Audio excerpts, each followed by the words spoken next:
তোমার একজন উম্মত আছে, ওই উম্মত তোমার সাথেই জান্নাতে যাবে। মুসা বলে, আল্লাহ আমার উম্মত আমার সাথে জান্নাতে যাবে, কোন আমলের বদৌলতে আমি নবীর সাথে জান্নাতে যাবে? আমি আমলটা দেখতে চাই, ওই লোকটাকে আমি দেখব। আল্লাহ বলে, যা চুয়াডাঙ্গা বড় বাজারের মধ্যে কষাই গোস্ত বিক্রি করতেছে, ওই কোনার মধ্যে একটা কষাই বসে, মোটা করে দেখবি কালো করে, ওই কষাইটা হলো তোমার সাথে জান্নাতে যাবে। আল্লাহ নবী মুসা দূর থেকে কষাইয়ের গোস্ত বিক্রি করা দেখতেছে। এক পর্যায়ে গোস্ত বিক্রি করতে করতে গোস্তরকে চুয়াডাঙ্গা মিডিয়া 24। আজকে দিনের দুর্দিনে যে সময় মানুষ ভালো কাজ করতে চায় না, গুনার কাজ আর নাফরমানির কাজ বেশি করতে চায়, যে সময় ভালো কাজের প্রতি মানুষের আগ্রহ কম, নাফরমানি আর গুনার কাজের প্রতি মানুষের আগ্রহ বেশি, যে সময় গোটা পৃথিবীব্যাপী মুসলমানদের বিরুদ্ধে সুদূর প্রসারী ষড়যন্ত্র চলতেছে, মুসলমানদের নাম নিশানা খতম করে দেওয়ার ষড়যন্ত্র চলতেছে, মুসলমানদেরকে ঈমান হারা করার ষড়যন্ত্র চলতেছে, মুসলমানদের মাঝে বিভেদ সৃষ্টি করার ষড়যন্ত্র চলতেছে, এই করুণ মুহূর্তে, নাজুক মুহূর্তে আল্লাহ রাব্বুল আলামিন আমরা কিছু সংখ্যক মানুষকে বিভিন্ন এলাকা থেকে, মহল্লা থেকে বেছে বেছে এই সাময়িক জান্নাতের বাগানে জান্নাতি বানাবার জন্য, গুনাহ মাফ করার জন্য উপস্থিত করেছেন, উপস্থিত হওয়ার তৌফিক দান করেছেন। এই জায়গায় যত মানুষ আছে সমাজের মধ্যে, সর্বস্তরের মানুষ নিজে ইচ্ছা করে, যোগ্যতার বলে, ক্ষমতার বলে কেউ কোনোদিন কোরআনের মজলিসে উপস্থিত হতে পারে না। কারা পারে? আল্লাহ রাব্বুল আলামিন মায়ার নজরে যে ব্যক্তিগুলির দিকে তাকায়, রহমতের নজরে যে ব্যক্তিগুলির দিকে তাকায়, আল্লাহ গুনাহ মাফ করবে বলে যে ব্যক্তিগুলির বিষয়ে আল্লাহর সিদ্ধান্ত, আল্লাহর মর্জি হয়, জান্নাতি বানাবেন বলে আল্লাহর সিদ্ধান্ত যে ব্যক্তিগুলির বিষয়ে হয়, ওই ব্যক্তিগুলিকে আল্লাহ দয়া করে, মায়া করে কোরআনের মজলিসে উপস্থিত হওয়ার তৌফিক দান করেন। যোগ্যতার বলে যদি কোরআনের মজলিসে উপস্থিত হওয়া সম্ভব হতো, তাহলে সমাজের ফার্স্ট ক্লাসের লোকগুলি আমাদের আগে উপস্থিত হতে পারত। কোরআনের মজলিসে উপস্থিত হয় কারা? যত দেখবেন সমাজের মধ্যে থার্ড ক্লাসের লোক, বোকা, বুদ্ধি কম, সমাজে তাদের কেউ দাম দিতে চায় না, চার দোকানে বসলেও দাম দেয় না, এই মানুষগুলিকে আল্লাহ দয়া করে কোরআনের মজলিসে আনে। কেন?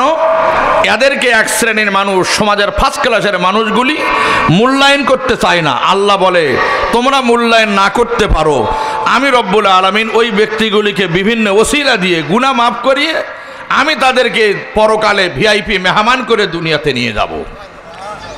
ফার্স্ট ক্লাসের মানুষ সমাজের মধ্যে যারা আছে, তারা কোরআনের মজলিসে পাবেন না, মসজিদে তাদেরকে পাবেন না, ভালো কাজে তাদেরকে পাবেন না। হুজুর, আমরা কি ফার্স্ট ক্লাসের লোক নয় নাকি?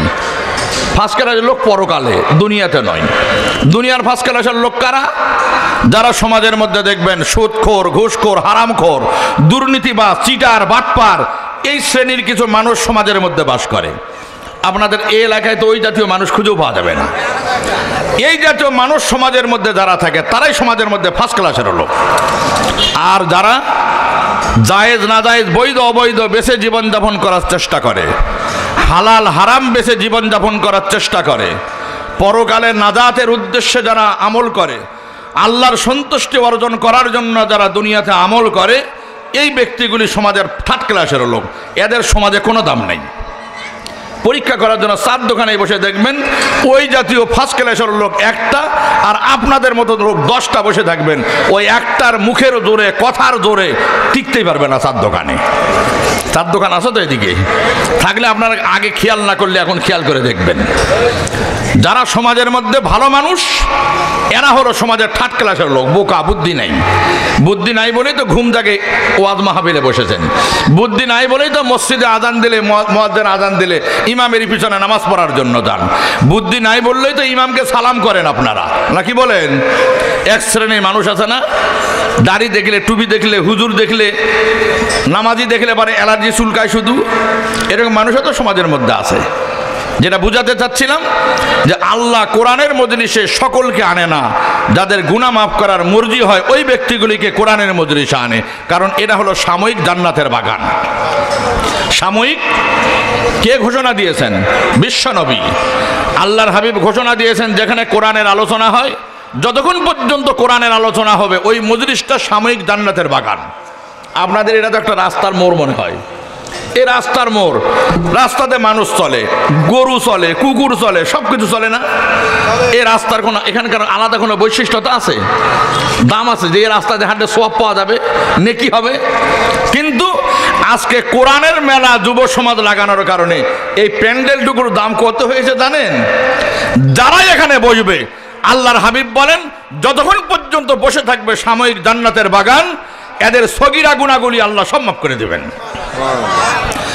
আল্লাহর হাবিব বলেন যেখানে কোরআনের মেলা লাগে, কোরআনের আলোচনা চলে, তাফসীরুল কোরআন মাহফিল হোক, ওয়াজ মাহফিল হোক, যে মানুষগুলি বাড়ি থেকে রওনা দেয়, আল্লাহ রাব্বুল আলামিন ঘোষণা দেন, ফেরেশতারা শোনো, আমার এই কোরআনের পাগলগুলি কোরআনের মজলিসে রওনা দিয়েছে।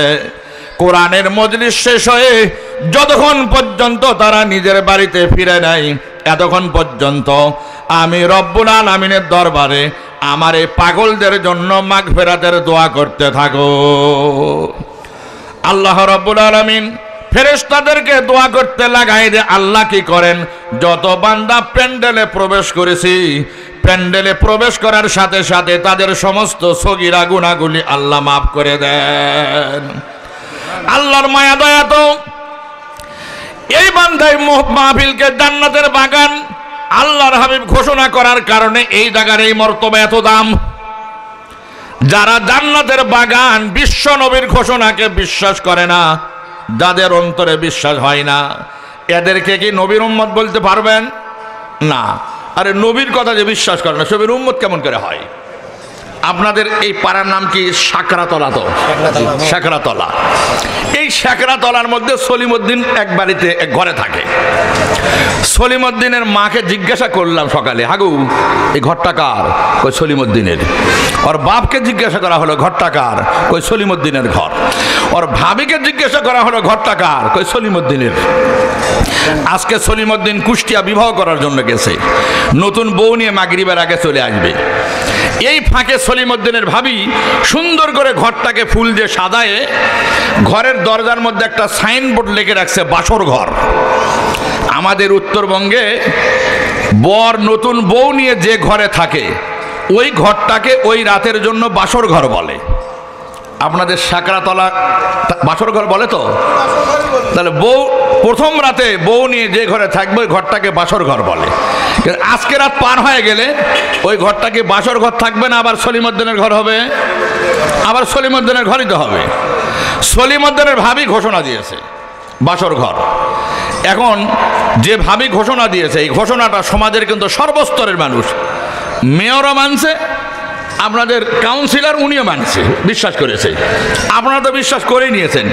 নেতা যদি বিশ্বাস করে তো আমরা তো আগেই স্যালেন্ডার হবে না? সলিমউদ্দিনের ভাবির ঘোষণা যে সমাজের সর্বস্তরের মানুষ বিশ্বাস করে নিল, ওই মহিলাটা কেমন? পাক্কা মিথ্যাবাদী, এক ওয়াক্ত নামাজ পড়ে না এবং একটা বাজারি মহিলা। দেখবেন আপনাদের এলাকায় তো ওরকম মহিলা নাই, আমাদের উত্তরবঙ্গে দু একটা পাওয়া যায়। সেটা হলো কিছু মানুষ আছে কোনো কাজ নাই, কাম নাই, সকালবেলা ঘর থেকে বাইর হবে, ওই এলাকার যত বাড়ি আছে প্রত্যেকটা বাড়িতে একবার করে চক্কর দিয়ে আসবে, ঘুরে আসবে, সবার মন জয় করে আসবে, দেখা করে আসবে, কারো মন অসন্তুষ্ট করবে না, কোনো কাজ নাই। এইরকম ধরনের কিছু বাজারি মহিলা থাকে সমাজে। কিছু মহিলা আছে দেখবেন, আপনাদের এখানে তো নিউ মার্কেট, এই সাকরাতলার মা বোনেরা তো মাশাল্লাহ এ ব্যাপারে সলিড কোম্পানির মাল। চুয়াডাঙ্গা অনেকবার আসছে, কিন্তু এই মহল্লার কোনো মহিলা চুয়াডাঙ্গা নিউ মার্কেটে দেখা যায় নাই। আল্লাহ আল্লাহ যেন এই এলাকার মহিলাদেরকে পাক্কা দিনদার বানায় দেয়, আমিন বলবেন না? আরে ঘরের বউ দিনদার হলে তার ঘর জান্নাতের বাগান, যার ঘরের বউ দিনদার নয় তার ঘর হলো জাহান্নামের একটা টুকরা। এটা মনে করতে হবে। অশান্তির আগুন দাউ দাউ করে জ্বলে, ঘরের কথা বাহিরে বলতে পারে না।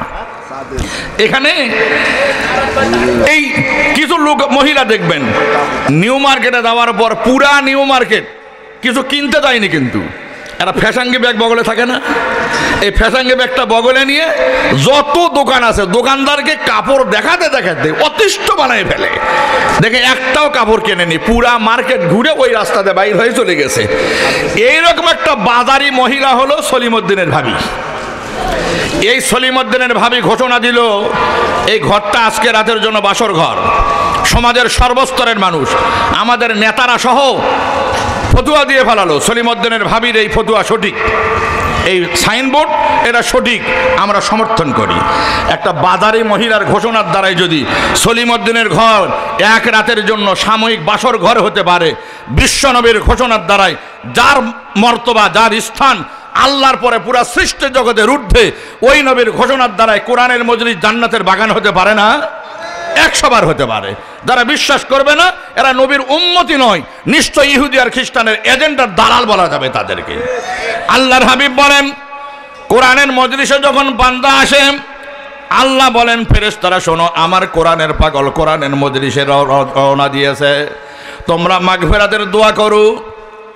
তারা মজলিসে ঢোকার সাথে সাথে আমি রব্বুল আলামিন তাদের সমস্ত সগীরা গুনাহগুলি মাফ করে দিব। আল্লাহর মায়া দয়া ভালোবাসা কত, আল্লাহর মায়া দয়া ভালোবাসা বর্ণনা করে শেষ করা সম্ভব হবে না। এই সাকরাতলা নয়, চুয়াডাঙ্গা এলাকার মা বোনেরা দেখবেন ছোট্ট একটা সুই দিয়ে খেতা সেলাই করে, রুমাল সেলাই করে, কাপড় সেলাই করে।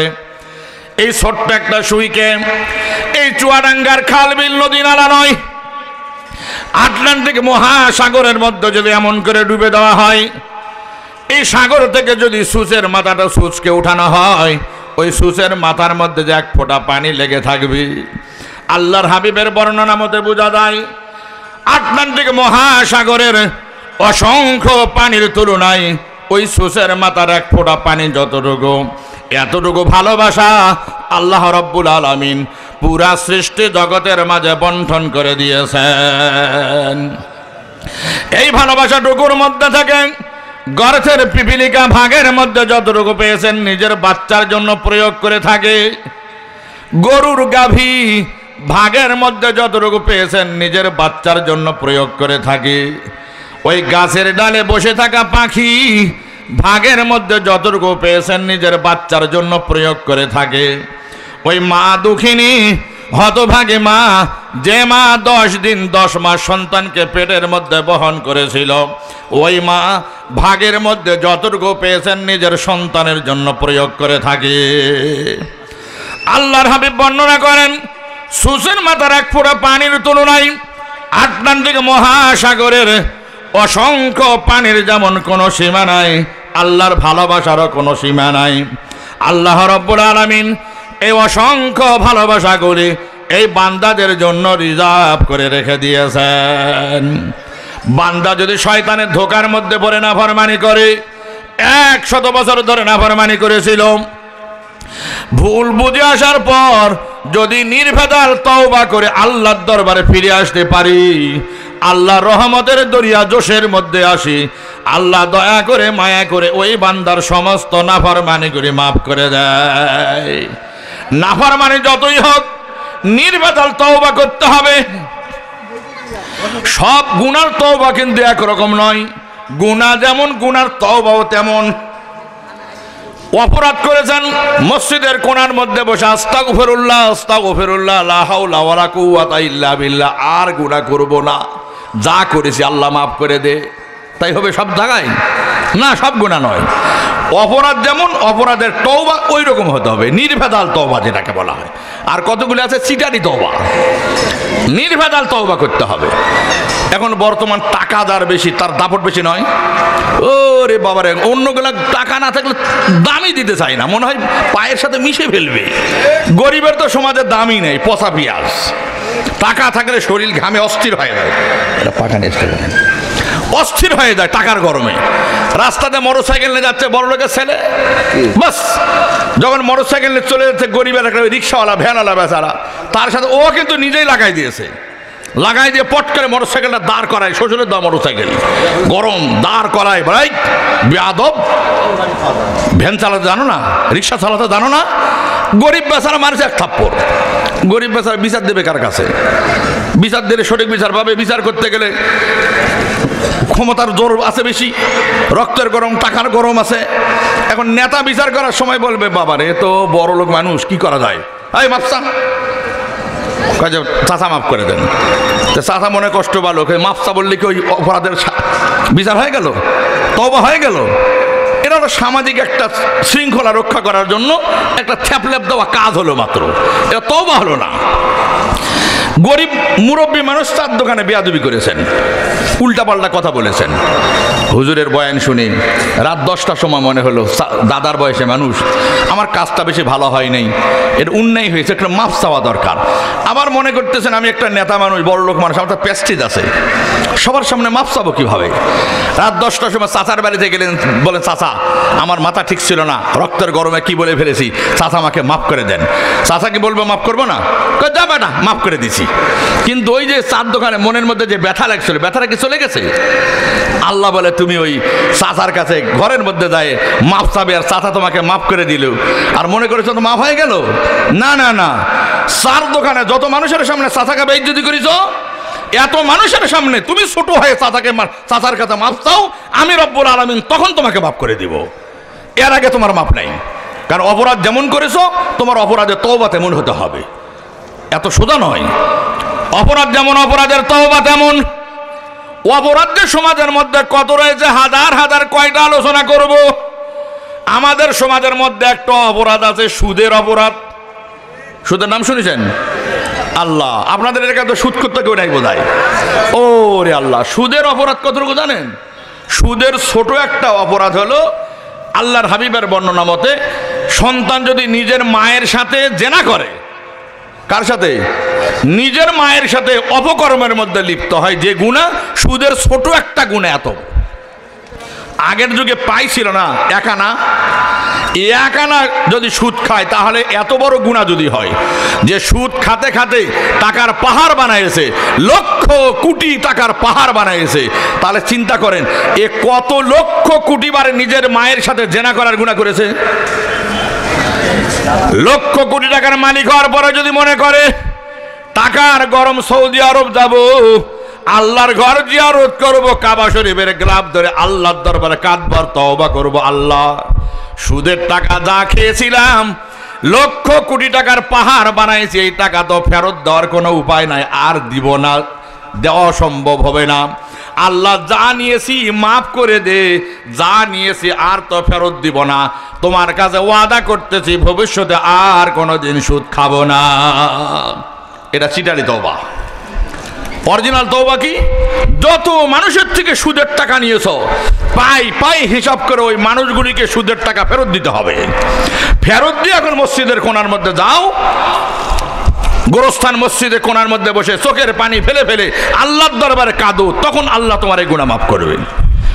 টাকা ফেরত দেওয়ার আগে লক্ষ কোটি বার কাবা শরীফ তওয়াফ করতে পারো, কাঁদতে কাঁদতে চোখকে অন্ধ বানাতে পারো, তোমার মতো বাটপারের গুনাহ আল্লাহ রাব্বুল আলামিন মাফ করবে না। সুদের গুনাহ হলো টাকা ফেরত দিয়ে আল্লাহর দরবারে তওবা করতে হবে। সুদখোরেরা কয়টা মানুষকে চিনে রাখবে? সম্ভব হবে? আরেকটা আমাদের সমাজের মধ্যে গুনাহ আছে, মারাত্মক গুনাহ হলো ঘুষের গুনাহ। ঘুষ, ঘুষ, ওরে বাবা রে বাবা, ঘুষ তো যারা ঘুষখোর 5 টাকাও ঘুষ খায়, আজীব কারবার। আরে তোমার যদি ঘুষের দরকার হয়, সরকার তো বেতন তোমার 10,000 ছিল 20,000 বানাইছে, 20,000 ছিল 40,000 করেছে, 40,000কে 80,000 বানাইছে, 80,000কে 1,20,000 বানাই দিয়েছে। 1 লক্ষ কত লাখের উপর বেতন তোমার দিয়েছে, তা আবার 5 টাকা ঘুষ খেতে হয়। তোমার 5 টাকা ঘুষ খেলে সরকারকে বললে যদি 5 টাকা শর্ট পড়ে, বলতে হতো না যে আমার 5 টাকা শর্ট আছে, আর 5 টাকা বাড়াই দেন। তো 5 টাকা ঘুষ খাও, লজ্জা করে না? যারা ঘুষখোর এরা দেশের শত্রু, জাতির শত্রু, মানবতার শত্রু। এই যে প্রশাসনের নেতারা তাদেরকে গ্রেফতার করে জেলখানায় ঢুকায়, ক্রস ফায়ার দেয়, এই ঘুষখোরদেরকে আগে ক্রস ফায়ার দেওয়া দরকার ছিল। এরা মানবতার শত্রু। এদের বিরুদ্ধে কিছু বলবেন, কাম শেষ। আরে বাবা রে বাবা, একবারে নিচ থেকে উপর পর্যন্ত সিরিয়াল ঘুষখোরের অবস্থা। ঘুষে দেশকে জর্জরিত বানায় ফেলাই দিয়েছে। ঘুষ খাবেন, আবার বিশাল বুজুর্গ এই ঘুষখোরকে যদি আল্লাহ না করুক এখানে মাইক বক্তব্য দিতে দেওয়া হয়, এই বক্তব্য দিয়ে এমন বক্তব্য দিবে, ওর বক্তব্য ঠেলায় মনে হবে এর মতো সলিড কোম্পানির মাল বোধহয় চুয়াডাঙ্গা জেলায় আর নেই। মানে এত বেহায়া, হারাম খাতে খাতে লজ্জার মাথা খাইয়ে ফেলেছে, বেলজ্জা। এই মাইক ধরলার মাইক ছাড়তে চায় না, জনগণ ভয়ে কিছু বলতে পারে না। জনগণ তো বলতেছে বেহায়া তুই নাম, মনে মনে এই কথা বলে, মুখে তো স্বীকার করতে পারে না। ও ধরেছে যে ধরেছে, ও প্রকাশ করতেছে আমার মতো সলিড কোম্পানির মাল চুয়াডাঙ্গাতে আর নাই। ঘুষের গুণা কি হবে, তওবা কি হবে? যত মানুষের থেকে ঘুষের টাকা নিয়েছো পাই হিসাব করে তাদের টাকা তাকে ফেরত দিয়ে আল্লাহর দরবারে তওবা করো, তাহলে তোমার তওবা কবুল হবে। আর তুমি ঘুষখোর, লক্ষ কোটি টাকার পাহাড় বানাইছো, 10 তলা বিল্ডিং বানাইছো, নিজের স্ত্রী সন্তানকে খাওয়াই জাহান্নামের প্রতীক বানাই দিয়েছো। তোমার মতো বাটপার টাকা ফেরত দেওয়ার আগে যতই হাজি সাজো, চিল্লাই দাও, পীরের দরবারে দেয় খেলাফত নিয়ে পীরের মুরিদ হও, যত বড় বুজুর্গ সাজো না কেন, তুমি পাক্কা বাটপার, হারামখোর। তোমার এই বাটপারের তওবা আল্লাহ কবুল করবে না। কথা বোঝেন নাই? এটা ভালো করে মনে রাখতে হবে। অপরাধ যেমন অপরাধের তওবা তেমন হতে হবে। নির্ভেজাল তওবা যদি বান্দা করতে পারি, আল্লাহ রহমতের দরিয়া জোশের মধ্যে আসে। আল্লাহ দয়া করে মায়া করে ওই বান্দার সমস্ত নাফরমানিগুলি মাফ করে দেয়। কথায় কথা আসলে বলি, তাছাড়া পেঁয়াজ ভিতরে থাকে যাবে, মনে করবো আমার মতো সলিড কোম্পানির মাল কেউ নেই। বিশাল নামাজি আমরা ভালো মানুষ বলবেন এরকম। আমাদের সমাজে কিন্তু আরেকটা ঘুষ আছে মারাত্মক। আমরা হুজুরেও মনে করি যে আমি তাকে সলিড ব্যক্তি একজন। বিয়া করার সময় শ্বশুরের থেকে কিছু নেন না? আপনারা তো নেননি বাসার, যুবকেরা তো বিয়াই করেনি নিবেকর থেকে। বিয়া করে শ্বশুরের থেকে মোটরসাইকেল, চাকরির ঘুষের 10 লক্ষ টাকা, বিদেশের ভিসার 15 লক্ষ টাকা। এই টাকাগুলি যে শ্বশুরের থেকে নেন, এই টাকাটা কি? যৌতুক, যেটাকে বলা হয়। সরকার ফতুয়া দিয়েছে যৌতুক দেওয়াও হারাম, নেওয়াও হারাম। সরকার ফতুয়া দেন নাই? সরকারের আগে বিশ্ব নবী আগেই বিধান নির্ধারিত করে দিয়ে গেছেন, শ্বশুরের থেকে কিছু নিতে পারবে না, নেওয়া ছাড়া ফিরি বিবাহ করতে হবে। শ্বশুরের থেকে যা নিবে সব ঘুষ। ফতুয়ায় স্বামীর মধ্যে বলেছেন ইয়াজিব রদ্দহু, মরার আগে শ্বশুরের থেকে যা নিয়েছ, মোটরসাইকেল, চাকরির ঘুষের টাকা, বিদেশের ভিসার টাকা, দোকানকে নিউ মার্কেটে দোকান কেনার টাকা, যা শ্বশুরের থেকে নিয়েছ সবগুলি ঘুষ। মরার আগে শ্বশুর শাশুড়ি শালা সম্বন্ধীকে ফেরত দিয়ে তওবা করে আল্লাহর দরবারে ফিরে যেতে হবে, এর আগে মাফ হবে না। আপনারা যদি মনে বলেন হুজুর আমার শ্বশুর উদার মনের মানুষ, আটলান্টিক মহাসাগর আমার শ্বশুরের দিল, আমাকে খুশি হয়ে হুজুর মোটরসাইকেল কিনে দিয়েছে, আমি বলি তোমার মতো লুবির বাচ্চাকে শ্বশুরের ঠেকা পড়েছে 1 লক্ষ টাকা দিয়ে মোটরসাইকেল দিতে, শ্বশুরের ঠেকা পড়ে নেই। কি জন্য দিয়েছে জানো? আমার মেয়ে তোমাকে দিয়েছি, আমার মেয়েকে তুমি খোঁটা দিয়ে কথা বলবে, আমার মেয়ে চোখের পানি ফেলে ফেলে কাঁদবে, আমি পিতা হয়ে সহ্য করতে পারবো না বলে তোমার মতো লুবির বাচ্চাকে মোটরসাইকেল কিনে দিয়েছে 1 লক্ষ টাকা দিয়ে। ভালো করে খেয়াল করে দেখেন, শ্বশুরের মোটরসাইকেলে ভোট করে শ্বশুর বাড়িতে যখন যায়, শ্বশুর বলে কে আসলো রে? ও জামাই বাবু। মনে মনে বলে মোটরসাইকেলটা তো গত সপ্তাহে আমি কিনে দিলাম। মনে বলে না শ্বশুরে, ও তো আমার কিনা মোটরসাইকেল। শ্বশুরকে আনন্দ লাগে না? মনে মনে বলে লুবির বাচ্চা লুবি, আমার টাকা দিয়ে মোটরসাইকেল কিনে সেই টাকা সেই মোটরসাইকেলে চড়ে আমার বাড়িতে আইছ। বাবার টাকার মোটরসাইকেলে চড়ে যে আমার বাড়িতে আসতে আমাকে আনন্দ লাগতো যে জমিদারের বাচ্চার সাথে আমার মেয়েকে বিবাহ দিয়েছিলাম। আর শ্বশুরের মোটরসাইকেলের চড়ে শ্বশুরের বাড়িতে গেলে শ্বশুর বলে একটা লুবির বাচ্চা, লুবি ছেলে। নিঃসন্দেহ, কোনো সন্দেহ নাই। এরা যুবকদেরকে বলবে যুবকেরা খবরদার, বিবাহ করার সময় শ্বশুরের থেকে কিচ্ছু নিতে পারবে না। এরা বাহাদুরি করে বলতেছি কেন জানো? এ হুজুর সলিড আছে, এই জন্য বাহাদুরির সাথে বলতে পারতেছি, কারো ক্ষমতাও হয়নি। আমার সেই শ্বশুর আওয়ামী লীগের বড় একটা নেতা, এরকম নেতারা তো খালি সভাপতি হয়, আমার শ্বশুর সভাপতি মাহফিলে। ঘটনাক্রমে ওই সভাপতি শ্বশুর জামাই হলো প্রধান বক্তা, ওয়াজ করতেছে, কথায় কথায় কথা উঠে গেছে। তাই বললাম জিজ্ঞাসা করে দেখো তো, ডাইরেক্ট এমন করে বলতে পারি না, সম্মানী মানুষ নয়। আমি বললাম জিজ্ঞাসা করে দেখো তো কোনো ক্ষমতা হয়েছে নাকি কিছু দেওয়ার। আমি এই জন্য বাহাদুরি করে বলতে পারতেছি। এ নেতা কি করবে? নেতা মাথা নিচু করে হাসতেছে, এছাড়া তো নেতার উপায় নাই। সলিড থাকার চেষ্টা করতে হবে। শ্বশুরের থেকে জানে নাও, এরা নিঃসন্দেহে কি ঘুষ। আজকে সমাজের মধ্যে এই শ্বশুরের থেকে টাকা নেওয়ার কারণে আজকে স্ত্রীর গোলাম হয়ে পুরুষদেরকে সমাজের মধ্যে চলতে হয়, হয় না? কারণ পুরুষ যখন শ্বশুরের থেকে যা নিয়েছে, এটা কি বিবাহ করার সময় মোহর দিতে হয় না, দেন মোহর? আচ্ছা আপনারা বলেন তো, দেন মোহর দেয় কে নেয় কে? যে বিবাহ করে সে দেয়, আর যে বিবাহ বসে সে নেয়। এটা তো সিস্টেম নাকি বলেন? এই যে একটা মোটরসাইকেল ভিসার টাকা, চাকরির ঘুষের টাকা, নিউ মার্কেটে দোকান কেনার টাকা, এই যতগুলি শ্বশুরের থেকে নিয়েছেন, এটা কি মোহর নয়? এটাই মোহর।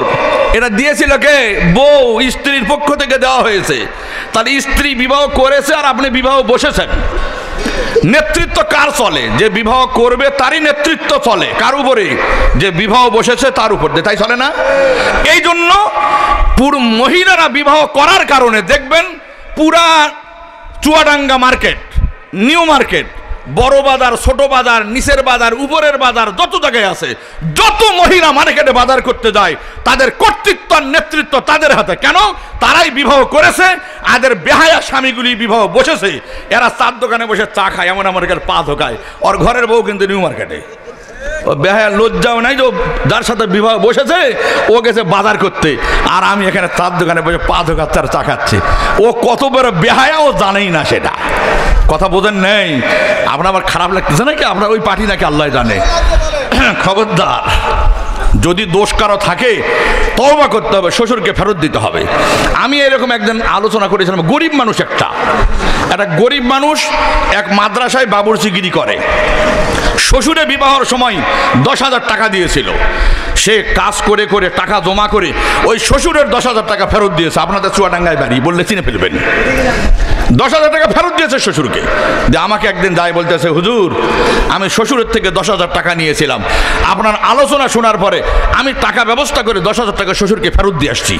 আমি বললাম, আপনার কারণে আমার ওয়াজটা কামিয়াব হয়েছে। অন্যকে আমল না করলে আমি জানি না, আপনি তো করেছেন, বাস আলহামদুলিল্লাহ। এই একজন হলে আমার যথেষ্ট মাহফিলে। আমি বলতে চাচ্ছিলাম, অপরাধ যেমন অপরাধের তওবা তেমন হতে হবে। নির্ভেজাল তওবা করে বান্দা যদি আল্লাহর দরবারে ফিরে আসতে পারে, আল্লাহর রহমতের দরিয়া জোশের মধ্যে আসে, আল্লাহ দয়া করে মায়া করে ওই বান্দার সমস্ত নাফরমানিগুলি মাফ করে দেয়।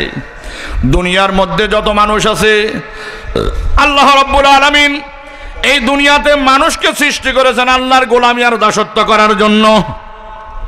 দুনিয়ার মধ্যে যাদের সম্পদ আছে, টাকা আছে, তারা দুনিয়ার মধ্যে ভিআইপি ব্যক্তি, নাকি বলেন? যাদের টাকা আছে তারাই হলো ভিআইপি ব্যক্তি দুনিয়াতে। যাদের টাকা নাই তাদের কিন্তু সমাজের মধ্যে দাম নাই এক পয়সারও। একটা ভাই দেখবেন, দুই ভাইয়ের মধ্যে এক ভাই শিক্ষিত জ্ঞানী গুণী, কিন্তু টাকা পয়সা নাই। আরেকটা ভাই বকলম। বকলম মানে কি? কিচ্ছু জানে না, নামও সই করতে জানে না, টাকার বান্ডিল তার কাছে আছে, টাকার পাহাড়। সমাজের মধ্যে দেখবেন যত অনুষ্ঠান সবগুলি তো ওই টাকাওয়ালা ভাইয়ের দাওয়াত, অশিক্ষিত বকলমটার। শিক্ষিত জ্ঞানী গুণী যে ভাই, টাকা পয়সা না থাকার কারণে সমাজের কোনো অনুষ্ঠানের মধ্যে তাকে দাওয়াত করা হয় না। কেন? যার টাকা বেশি ওই হলো দুনিয়ার লাইনে ভিআইপি ব্যক্তি, তাই নয়? দুনিয়ার মধ্যে টাকাওয়ালা ভিআইপি হয়। আল্লাহ রাব্বুল আলামিন ঘোষণা দিচ্ছেন, দুনিয়াতে টাকাওয়ালা ভিআইপি হতে পারে, আমি রব্বুল আলামিনের দরবারে যার যত নেকি বেশি, যে যার যত তাকওয়া বেশি, ওই ব্যক্তি হলো আমার নিকট ভিআইপি ব্যক্তি।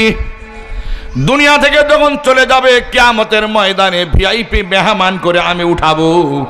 দুনিয়ার মধ্যে তাদের দাম ছিল না, চার দোকানও তাদেরকে মূল্য দেওয়া হয়েছিল না, সমাজে কোনো অনুষ্ঠানে তাদেরকে দাওয়াত করা হয়েছিল না।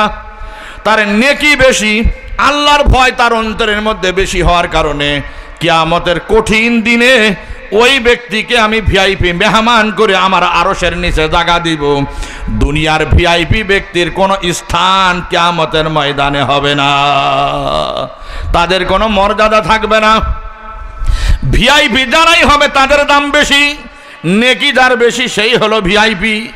আল্লাহ কোরআনের বিভিন্ন আয়াতের মধ্যে সতর্ক করে দিয়েছেন, যারা ভিআইপি হতে পারবে, দুনিয়ার মধ্যে যদি ভিআইপি হিসাবে আমল করে আসতে পারো, পরকালের ভিআইপি হওয়ার জন্য যদি গুণ অর্জন করতে পারো, তবে তোমার পরকালের কঠিন দিনে তোমার কঠিন তোমার শান্তির জন্য ওই কঠিন দিনে শান্তির ব্যবস্থা করা হবে।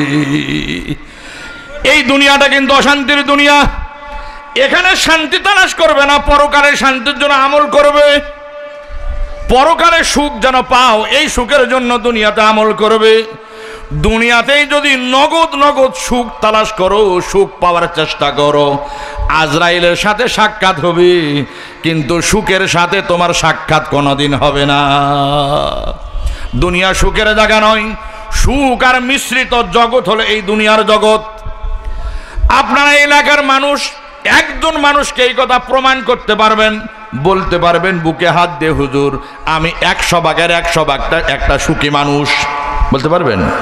সব দিক দিয়ে সুখ, কোনো টেনশন নাই, কোনো মুসিবত নাই, কোনো বিপদ নাই, এমন কোনো মানুষ সমাজের মধ্যে আছে? আপনাদের এলাকায় শুধু নয়, পৃথিবীতেও নাই। এক একজন এক এক লাইনে অশান্তিতে আছে, এক একজন এক এক লাইনে মুসিবতের মধ্যে বিপদের মধ্যে পড়ে আছে। দুনিয়া সুখের জায়গাই নয় যে, পাবেন কোত্থেকে? আল্লাহ রাব্বুল আলামিন বলেন, বান্দা পরকালের কঠিন দিনে চিরস্থায়ী হায়াতের জন্য, চিরস্থায়ী জীবনের জন্য সুখ তালাশ করতেই দুনিয়ার মধ্যে পাঠাইছি। দুনিয়ার সুখ তালাশ করার জন্য তোমাদেরকে দুনিয়ায় পাঠানো হয় নাই। যদি দুনিয়াতে সুখ তালাশ করো, আজরাইলের সাথে সাক্ষাৎ হবে, কিন্তু সুখের সাথে সাক্ষাৎ মিলবে না। আল্লামা জালালউদ্দিন রুমি রহমতুল্লাহ আলাইহি মুসনবী শরীফের মধ্যে এই কথা বুঝাতে গিয়ে বর্ণনা করেছেন, ও দুনিয়ার মানুষ শোনো, দুনিয়া সুখের জায়গা নয়। দুনিয়াতে সুখ তালাশ করলে সুখের সাক্ষাৎ হবে না। আসল সুখের জায়গা পরকাল। পরকালের সুখ তালাশ করার জন্য আল্লাহ রাব্বুল আলামিন তোমাদেরকে দুনিয়ায় প্রেরণ করেছেন। উনি বুঝাবার জন্য লম্বা একটা ঘটনা বয়ান করেছেন। আমি সেই ঘটনাটা বলেই সামনের দিকে যাব।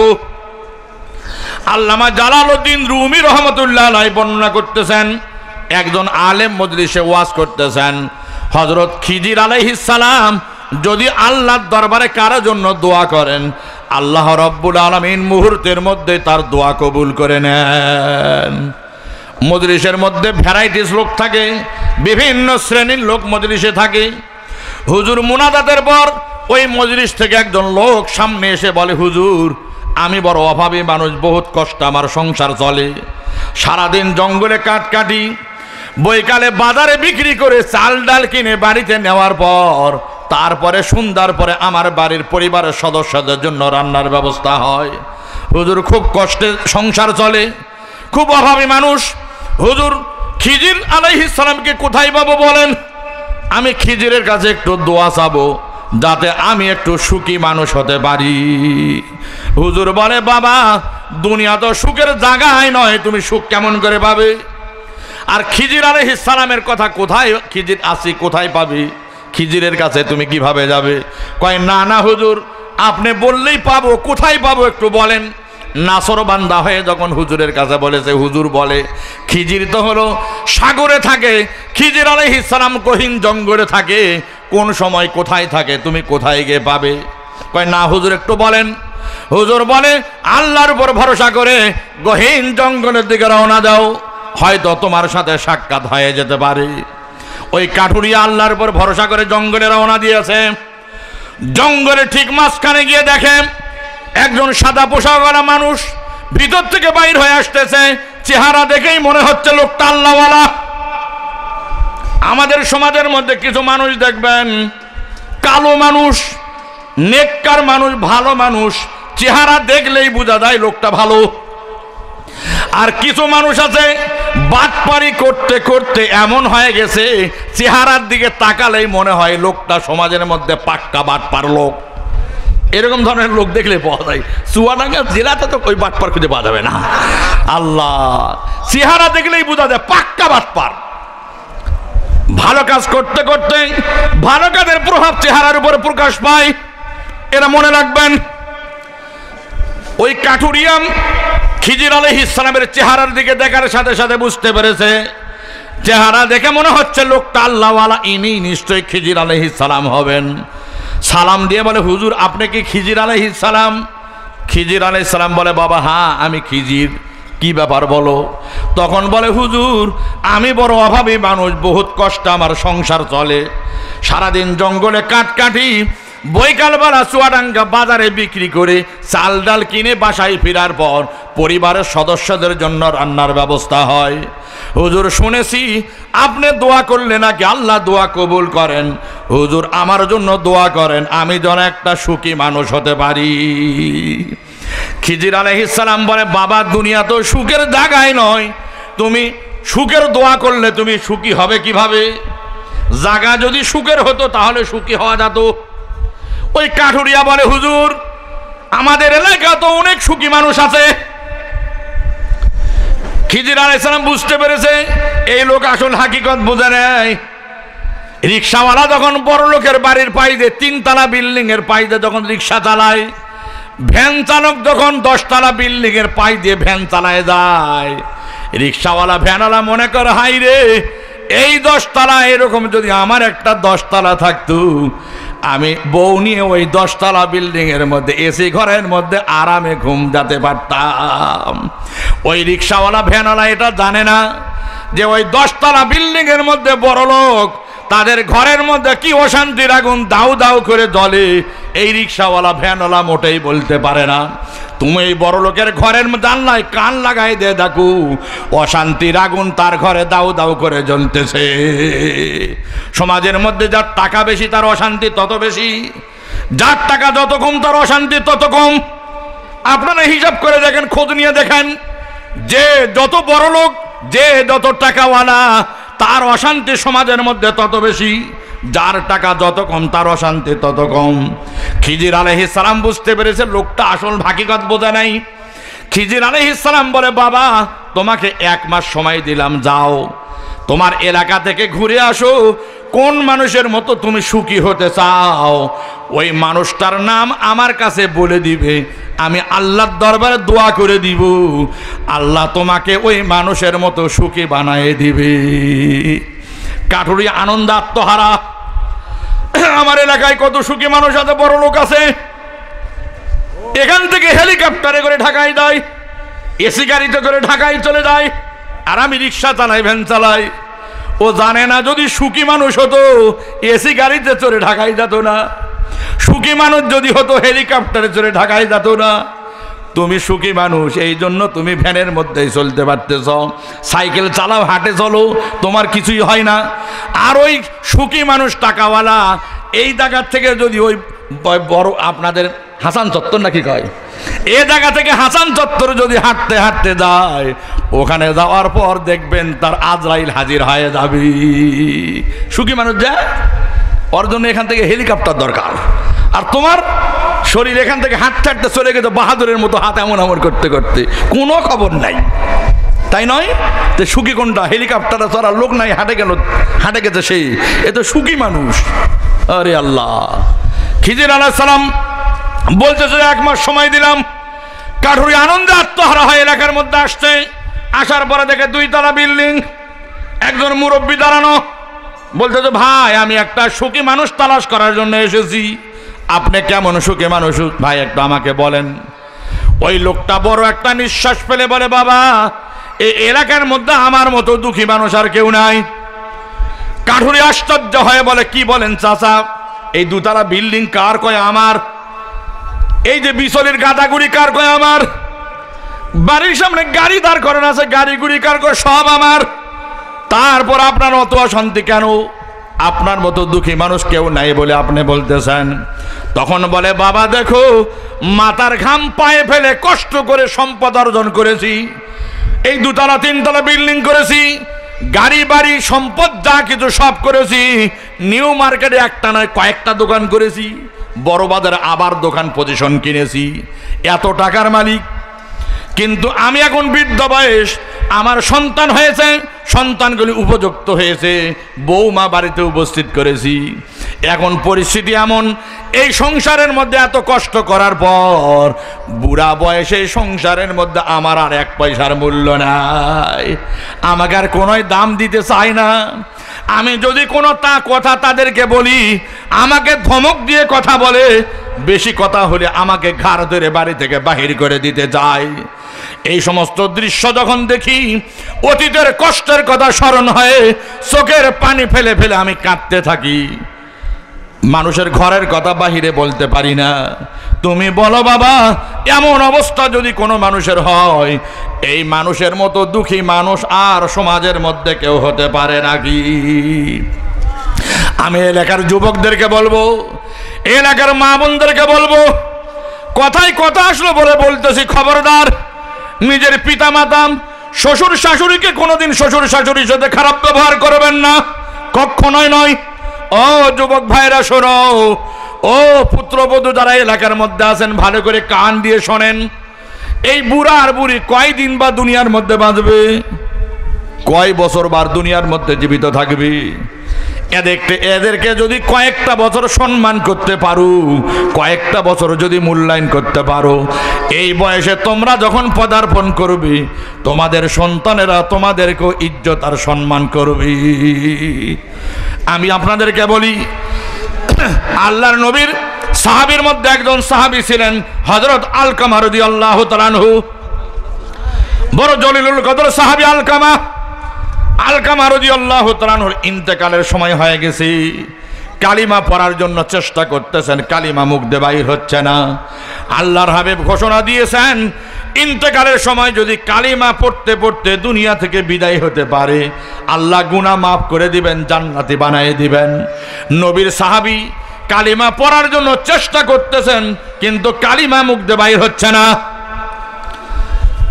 আলকামার স্ত্রী আল্লাহর হাবিবের দরবারে দৌড়ে গিয়ে বলে, ইয়া রাসূলুল্লাহ, আপনার আলকামা কোন সময় যেন দুনিয়া থেকে বিদায় হয়ে চলে যাবে, কালিমা পড়ার চেষ্টা করতেছে, কালিমা মুখ দিয়ে বাইর হচ্ছে না। আল্লাহর হাবিব হযরত আলী, হযরত বেলাল, হযরত আম্মার ইবনে ইয়াসিরকে বলে, ও বেলাল, ও আলী, ও আম্মার, তাড়াতাড়ি আমার আলকামার বাড়িতে যাও, আমার আলকামার খবর নাও। আমার আলকামা বেঈমান হয়ে দুনিয়া থেকে চলে যাবে, কখনোই হতে পারে না। খবর নিয়ে আসো, ঘটনা কি? যাওয়ার পর দেখে ঘটনা সত্য। হযরত আলী রাদিয়াল্লাহু তাআলা আনহু বেলালকে বলে, বেলাল, আল্লাহর হাবিবকে গিয়ে তাড়াতাড়ি সংবাদটা দিয়ে দাও। বেলাল সংবাদ দেওয়ার পর আল্লাহর হাবিব বলেন, আলকামার মাকে তাড়াতাড়ি আসতে বলো। আলকামার মা আল্লাহর হাবিবের দরবারে দেওয়ার পর আল্লাহর হাবিব বলেন, ও আলকামা, ও আলকামার মা, তোমার আলকামা কেমন মানুষ? আলকামার মা বলে, ইয়া রাসূলুল্লাহ, আমার আলকামা বড় ভালো মানুষ। আমার আলকামা ফরজ ইবাদত করে, অতিরিক্ত নফল ইবাদত করে, জনগণের প্রতিবেশীর হক আদায় করে, প্রতিবেশীর সাথে ভালো ব্যবহার করে, আত্মীয়তার সম্পর্ক রক্ষা করে। ইয়া রাসূলুল্লাহ, আল্লাহর হাবিব বলেন, এসব বিষয় তোমার আলকামার এই গুণের কথা আমি আল্লাহর হাবিব ভালো করে জানি। আমি তোমাকে জিজ্ঞাসা করতেছি, তোমার আলকামা তোমার সাথে কেমন ব্যবহার করে? আলকামার মা বলে, ইয়া রাসূলুল্লাহ, আমি একটু আমার আলকামার উপর অসন্তুষ্ট। খারাপ ব্যবহার করে না, আমার আলকামার উপর আমি একটু অসন্তুষ্ট। অসন্তুষ্ট কেন? এই বাড়িতে আলকামার বাপ যখন আমাকে পুত্রবধূ করে নিয়ে আসে, সেই সময় থেকে এই বাড়িতে আমি যা বলতাম তাই চলতো, আমি যা করতাম তাই হতো। কিন্তু আলকামার স্ত্রী যখন এই বাড়িতে আসলো, আমার আলকামা আমার কথার উপর দিয়ে আমার আলকামা তার স্ত্রীর কথাকে প্রাধান্য দিতে আরম্ভ করলো। অপরাধ কতটুকু বলেন তো? এটা কি আমাদের সমাজে অপরাধ? কোনো অপরাধ নয়। বইয়ের কথা শোনে না এরকম কে আছে এখানে? বইয়ের কথা না শুনে তো কাম শেষ।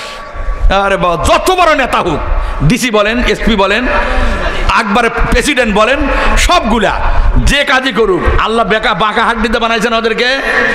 ঘরে দেওয়ার সময় বাহিরে যতই নেতাগিরি করুক, ঘরের বইয়ের কাছে আস্তেই করে ঘরে ঢুকতে হবে। কি বাবা, আর দেরি করে আসলে কেন? এই কথাটুকু বড় মারাত্মক। এই কথার ভয়ে বন্ধুদেরকে বলে, ভাই আজকে থাক, আগামীকালকে আবার দেখা হবে রে, চললাম। কি জন্য? ওই যে 10টা বাজে গেছে, 10টা পার হয়ে গেল, কোথায় গেছিলে? এই কোথায় গেছিলে এটা কিন্তু মারাত্মক কৈফিয়ত। এই ভয়ে লেজ গোটে ঘরের মধ্যে যেতে হয়। কি বলেন আপনারা? যতই বড় বাহাদুরি ময়দানে করুক, ঘরের বইয়ের কাছে সব সাইজ, ঘরের বইয়ের কাছে নেতাগিরি চলে না। ডিসিগিরি, এসপিগিরি, মন্ত্রীগিরি, প্রধানমন্ত্রীগিরি, এমপিগিরি, চেয়ারম্যানগিরি, মেয়রগিরি কিচ্ছু নাই ওখানে। ও জায়গার মধ্যে সব সিলিন্ডার। ওই আল্লাহ তাকে স্পিকারের মর্তবা দিয়েছে। এটা খেলা মনে করেছেন? আল্লাহ দাম তাদেরকে বাড়াই দিয়েছিল। এই মহিলারা নিজের ইজ্জত নিজে শেষ করার কারণে ওই সমান অধিকার দেব। মেয়র বলতেছে, কমিশনার বলছে, দা মাটি কার রাস্তায় সমান অধিকার নিবি, দা পুরুষেরা মাটি কাটে, তো কাট। মাটি কাটাচ্ছে না আল্লাহ? কেমন ঠেলা দেখেন, সমান অধিকার দিচ্ছে। মাটি কাটে কুদাল মারতে পারে? খালি বসে বসে উগুন তোলার টাকা নেই কমিশনের কাছ থেকে, নাকি নেই না? আপনাদের গায়ে পড়তেছে নাকি? আল্লাহ, কি যে অবস্থা, কি যে কারবার, বলার মতো নয়। আমি যে কথা বুঝা থেকে ওই দিকে গেলাম, আলকামার স্ত্রী, আলকামার মা বলে, আমার কথার উপর দিয়ে নিজের স্ত্রীর কথাকে প্রাধান্য দেয়। এটাকে তো সমাজের মধ্যে কোনো অপরাধী আমরা মনে করি না। নিজের মায়ের কথার উপর দিয়ে স্ত্রীর কথাকে প্রাধান্য দেয় না এমন কোনো মানুষ সমাজের মধ্যে খুঁজে পাওয়া যাবে না। হাজারের মধ্যে একজন পাওয়া মুশকিল। বাড়ি থেকে, মার্কেট থেকে জিনিস নিয়ে আসার পর প্রথমে আগে স্ত্রীর হাতে দিতে হয়, নাকি বলেন? ওই এলাকার মা বোনেরা শোনো, আল্লাহওয়ালা মহিলা যারা হবে, তুমি তো পরের বাড়ি আসছো, শ্বশুর আর শাশুড়িকে নিজের পিতামাতার মতো মর্যাদা দিতে হবে, পিতামাতার মতো সম্মান তাদেরকে দিতে হবে। এতটুকু অপরাধের কারণে আলকামার মায়ের অন্তরের মধ্যে আঘাত লাগার কারণে ইন্তেকালের সময় আলকামার মুখ দিয়ে কালিমা বাইর হচ্ছে না। আল্লাহর হাবিব ঘোষণা দিলেন, এ আমার সাহাবীরা শোনো, এখানে খড়ি জমা করো, আগুন জ্বালাও, আলকামাকে আগুনে নিক্ষেপ করো।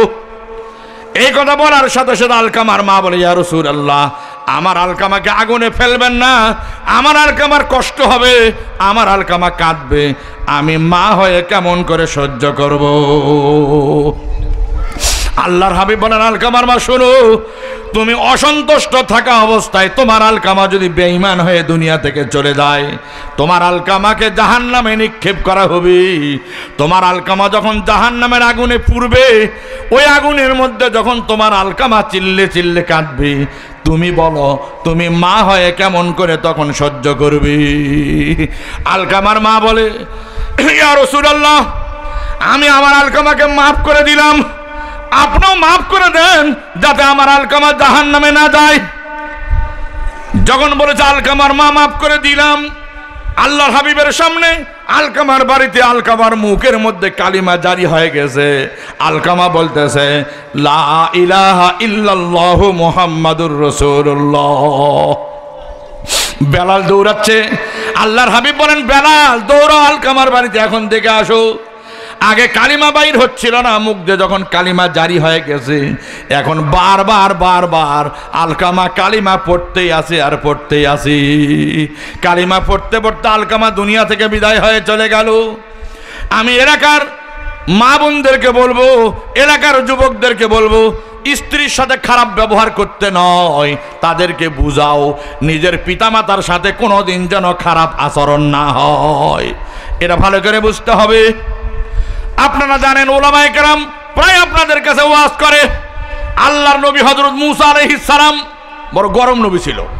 বুখারী শরীফের হাদিসের মধ্যে আসছে, আজরাইল মূসাকে বলে, জান কবজ করার জন্য আসছি। মানুষের আকৃতি ধারণ করে এক থাপ্পড় মারে আজরাইলের চোখ কানা করে দিয়েছিল মূসা। কত বড় গরম নবী জানেন? আজরাইল আসছে, কোনো কথাবার্তা ছাড়া জান কবজ করার জন্য আসছে বলেছে, এক থাপ্পড় মারে চোখ কানা করে দিয়েছে। আজরাইল আল্লাহর কাছে যাই বলতেছে, আল্লাহ কোন মানুষের কাছে পাঠাইছো যে মরতে চায় না? সালাম দিছিলে? কয় না। বলেছে তো আল্লাহ পাঠাইছে? বলেছিলে? কয় না। আবার যাও, যাই বলো, একটা গরুর পিঠের উপর হাত রাখলে হাতের নিচে যতগুলা পশম, এত বছর তোমার হায়াত দেওয়া হলো। যাই বলেছে। তো মূসা আলাইহিস সালাম বলে যে এরপরে? কয় এরপরে মউত। কয় তালার দরকার নেই, এখনই যাবো। পরে যাওয়ার দরকার নেই, এখনই চলে যাবো। মূসা এরকম একজন গরম নবী। মূসা আলাইহিস সালাম হায়াতুল হাইওয়ান একটা কিতাব আছে, হায়াতুল হাইওয়ান কিতাবের মধ্যে লেখছে, ওই টিড্ডি আছে টিক টিক টিক টিক করে, আপনাদের চুয়াডাঙ্গাতে কি বলে জেটি। মেয়ে মানুষ দুরা গল্প করতেছে, মেয়ে মানুষ কিন্তু গল্প করলে খালি মানুষের গিবত শেখাত করে, ভালো গল্প কিন্তু মেয়ে মানুষের মধ্যে খুব কম পাওয়া যায়। আপনাদের এলাকার মা বোনের নয়, আবার এলাকার মা বোনেরা তো মাশাআল্লাহ সলিড কোম্পানির মাল, সব উত্তরবঙ্গের কথা বলতেছি। এখন ওই মেয়ে মানুষ দুরা গল্প করতেছে, পরের গিবত শেখাত করতেছে, আর ওই সময় জেটি ঠিক ঠিক করেছে, ওই একজন মহিলা বলে ঠিক ঠিক ঠিক, দেখো দেখো ঠিক ঠিক ঠিক, মনে করছে ওর কথাই সমর্থন করেছে বোধহয়। ওই টিড্ডি টিকটিকি মুসা আলাইহিস সালাম বলতেছে, আল্লাহ ওটাকে কি জন্য বানাইছ? ওখানে টিকটিক করার ডিস্টার্ব দেয়। আল্লাহ নবী, আল্লাহ তখন বলতেছে, মুসা তুমি এই টিকটিকির বিরুদ্ধে অভিযোগ করেছ? ওই টিকটিকি তোমার আগেই তোমার বিরুদ্ধে আমার কাছে অভিযোগ করেছে। আল্লাহ মুসাকে কি জন্য বানাইছ? কথায় কথায় খালি তোমার কাছে আপত্তি করে, খালি দাবি করে, আল্লাহ এটা করতেই হবে, আল্লাহ এটা দিতেই হবে, এই সমস্ত দাবি তোমার কাছে করে। আল্লাহ তুমি ওকে কি জন্য বানাইছ? ওই মুসা, আল্লাহর নবী মুসা, আল্লাহ বলেন মুসা রে, তোমার একজন উম্মত আছে, ওই উম্মত তোমার সাথে জান্নাতে যাবে। মুসা বলে, আল্লাহ আমার উম্মত আমার সাথে জান্নাতে যাবে, কোন আমলের বদৌলতে আমি নবীর সাথে জান্নাতে যাবে? আমি আমলটা দেখতে চাই, ওই লোকটাকে আমি দেখব। আল্লাহ বলে, যা চুয়াডাঙ্গা বড় বাজারের মধ্যে কষাই গোস্ত বিক্রি করতেছে, ওই কোনার মধ্যে একটা কষাই বসে, মোটা করে দেখবি কালো করে, ওই কষাইটা হলো তোমার সাথে জান্নাতে যাবে। আল্লাহ নবী মুসা দূর থেকে কষাইয়ের গোস্ত বিক্রি করা দেখতেছে। এক পর্যায়ে গোস্ত বিক্রি করতে করতে গোস্তরকে একটু গোস্ত পোটলাই করে বেঁধে রেখে দিল। গোস্ত বিক্রি শেষ, এখন চলে যাবে। আল্লাহর নবী মুসা কষাইয়ের কাছে গিয়ে বলে, ভাই কষাই, আমি আজকে তোমার বাড়িতে একটু মেহমান হতে চাই। কষাই চেহারার দিকে তাকায়, দেখে লোকটা বড় তো আল্লাহওয়ালা ভালো মানুষ মনে হচ্ছে। কষাই বলে, ভাই আমি গরিব মানুষ, আপনার মতো একটা মানুষ আমার বাড়িতে মেহমান হবি, এটা তো আমার কপালের ব্যাপার, এটা আমার ভাগ্য, চলেন আমার বাড়িতে মেহমান হয়। আল্লাহ নবী মুসা কষাইয়ের বাড়িতে গেল। কষাইয়ের বাড়িতে যাওয়ার পর দেখে, কষাই বাড়িতে যাওয়ার পর গোস্তগুলি রান্না করলো নিজে হাতে, কেউ নাই। ঘরের মধ্যে যাওয়ার পর দেখে একটা বৃদ্ধা মহিলা, বয়স হয়েছে, কুজা হয়ে গেছে পিঠ, বিছানার মধ্যে পায়খানা পেশাব। কষাই নিজে হাতে পায়খানা পেশাব পরিষ্কার করে ভালো কাপড় পরিধান করে দিয়ে ওই গোস্ত রান্না করে মুখের মধ্যে উঠায় উঠায় খাওয়াচ্ছেন। নিজে উঠায় খাবে সে ক্ষমতাও নাই। আর ওই বৃদ্ধা মহিলা ঠোঁট নেড়ে নেড়ে আস্তে আস্তে কি যেন বলতেছে। খানা খাওয়া শেষ। মুসা বলে, ভাই কষাই, এই বৃদ্ধা মহিলাটা আপনার কে?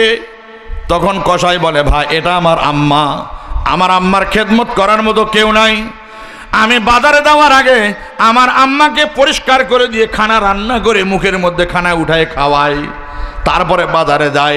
আবার বাজার থেকে আসার পর আমার মাকে পরিষ্কার করে দিয়ে রান্না করে আমার মায়ের মুখের খানা উঠায় উঠায় আমি খাওয়াই। তখন আল্লাহ নবী মুসা বলে, ভাই বুঝলাম, কিন্তু খানা খাচ্ছিল আর আপনার আম্মা যেন দুইটা ঠোঁট নেড়ে নেড়ে আস্তে আস্তে কি যেন বলতেছিল, সেই কথাটুকু একটু আমাকে বলেন। তখন কষাই বলে, ভাই আমার আম্মার জন্য আমি যে কষ্ট করি, আমার আম্মা যতবার খানা খাওয়ায় আমার আম্মা বলে, বাবা তুমি আমার জন্য কতই না কষ্ট করতেছ, আল্লাহ যেন এই জামার আর মুসা নবীর সাথে তোমাকে জান্নাত নসিব করে। আমার আম্মা প্রতিদিন আমার জন্য এমন দোয়া করে। তখন মুসা আলাইহিস সালাম নিজের পরিচয় গোপন করতে পারে নাই। আল্লাহ নবী মুসা বলে, ভাই কষাই, তোমার বাড়িতে মেহমান হয়েছে, তোমার বাড়িতে খানা খাওয়ার জন্য নয়। আল্লাহ বলেছেন তোমার যে আমল, এ আমল আল্লাহর দরবারে এমন কবুল হওয়া হয়েছে, তোমার মায়ের দোয়া আল্লাহ এমন কবুল করে ফেলেছেন। আল্লাহ আমাকে বলে দিয়েছে তুমি নাকি আমার সাথে জান্নাতে যাবি। তোমার আম্মার দোয়া কবুল হয়ে গেছে। কোন আমলের কারণে তুমি আমার সাথে জান্নাতে যাবে, সেই আমল দেখার জন্য আজকে তোমার বাড়িতে মেহমান হয়েছি। আমি এলাকার যুবকদেরকে বলবো, মা বোনদেরকে বলবো, ওই বুড়া বাপ মা শ্বশুর শাশুড়ি কয়দিন বা দুনিয়াতে বাঁচবে, কয় বছর বাঁচবে, এই কয়টা দিন, কয়টা মাস, কয়টা বছর যদি তাদেরকে মূল্যায়ন করতে পারো, এই বয়সে পদার্পণ করলে তোমরাও সেই দিন সম্মানী হয়ে দুনিয়া থেকে চলে যাবে। ওই কাঠুরিয়ার কথা মনে আসেনি? কাঠুরিয়া যখন এই বৃদ্ধ মানুষের কাছে বলল ভাই এমন অবস্থা, তখন কাঠুরিয়া বলে বাবারে বাবা, এমন সুখী হওয়ার আমার দরকার নাই। আবার সুখী মানুষ খোঁজ করার জন্য সামনে অগ্রসর হয়েছে। আগামীকালকে আরেকজন বড় লোকের সাথে সাক্ষাৎ। ওই বড় লোককে বলে ভাই রে, আমি সুখী মানুষ খোঁজ করতেছি, পাচ্ছি না, আপনি কেমন সুখী মানুষ একটু বলেন। তখন ও বলে ভাই রে, এই এলাকার মধ্যে আমার মতো দুঃখী মানুষ আর কেউ নাই। কাঠুরিয়া বলে গতকালকেও দেখেছি, আজকে ওই অবস্থা। কেন ভাই, আপনি তো দেখতেছি দুতলা বিল্ডিং, আপনার কিসের দুঃখ কিসের কষ্ট? তখন বলে ভাই দুতলা বিল্ডিং দেখতেছ বটে, আমার বউ থাকে দুতলায়, আমি থাকি নিচের তলায়। স্বামী স্ত্রীর সম্পর্ক ভালো নয়, আমার স্ত্রী আমার কথা মতো চলে না, স্ত্রীর কথায় আমাকে উঠতে হয় আর বসতে হয়। এমন সমাজের মধ্যে লোক আছে না নেই? যাদের ঘরের মধ্যে দিন নাই, যাদের স্ত্রীর মধ্যে দিনদারি নাই, স্বামীর তোয়াক্কা করে না, ভালো করে বুঝতে হবে, স্বামীর ধার ধারে না। পোড়া কপালি স্বামী অফিস থেকে আসতে, মার্কেট থেকে আসতে, আসার পরে থেকে ঘরের মধ্যে বউ নাই, টেবিলের মধ্যে খানা সাদা রয়েছে, ঘরের বউয়ে রান্না নয়, কাজের মেয়ে রান্না করেছে। কাজের মেয়েকে বলে তোমার ভাবি কই? কয় আমার ভাবি ফ্যাশাঙ্গি ব্যাগ একটা বগলে করে নিয়ে কোথায় চলে গেল বলতে পারি না। স্বামী বলার কোনো সুযোগ নাই, কারণ বিয়া বসছে তো, মনে আছে তো আগের কথা। স্বামী চলে গেছে, কখন স্ত্রী ফিরে আসবে স্বামীও বলতে পারে না। এই পোড়া কপালি স্বামী লক্ষ কোটি টাকার মালিক হোক না কেন, ঘরের বউ যদি তার কথাই না চলে, তার সাথে যদি সম্পর্ক না থাকে, তার পরামর্শই যদি না চলে, তার মতো পোড়া কপালি আর সমাজের মধ্যে কেউ হতে পারে নাকি?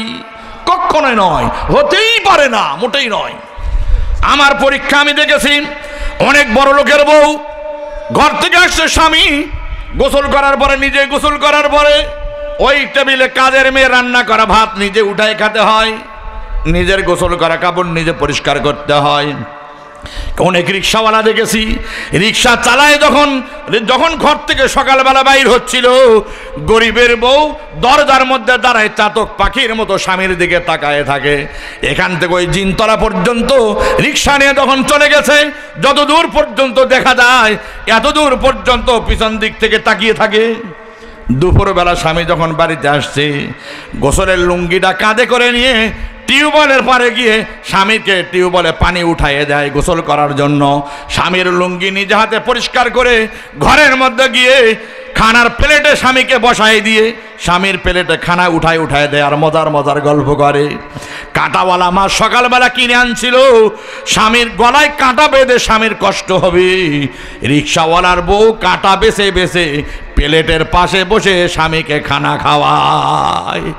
এই কি রিক্সাওয়ালা গরিব মানুষ স্ত্রীর ভালোবাসা পেয়ে এই সকাল থেকে দুপুর পর্যন্ত ক্লান্ত হয়েছিল শরীর, সমস্ত ক্লান্তির কথা ভুলে গেছে।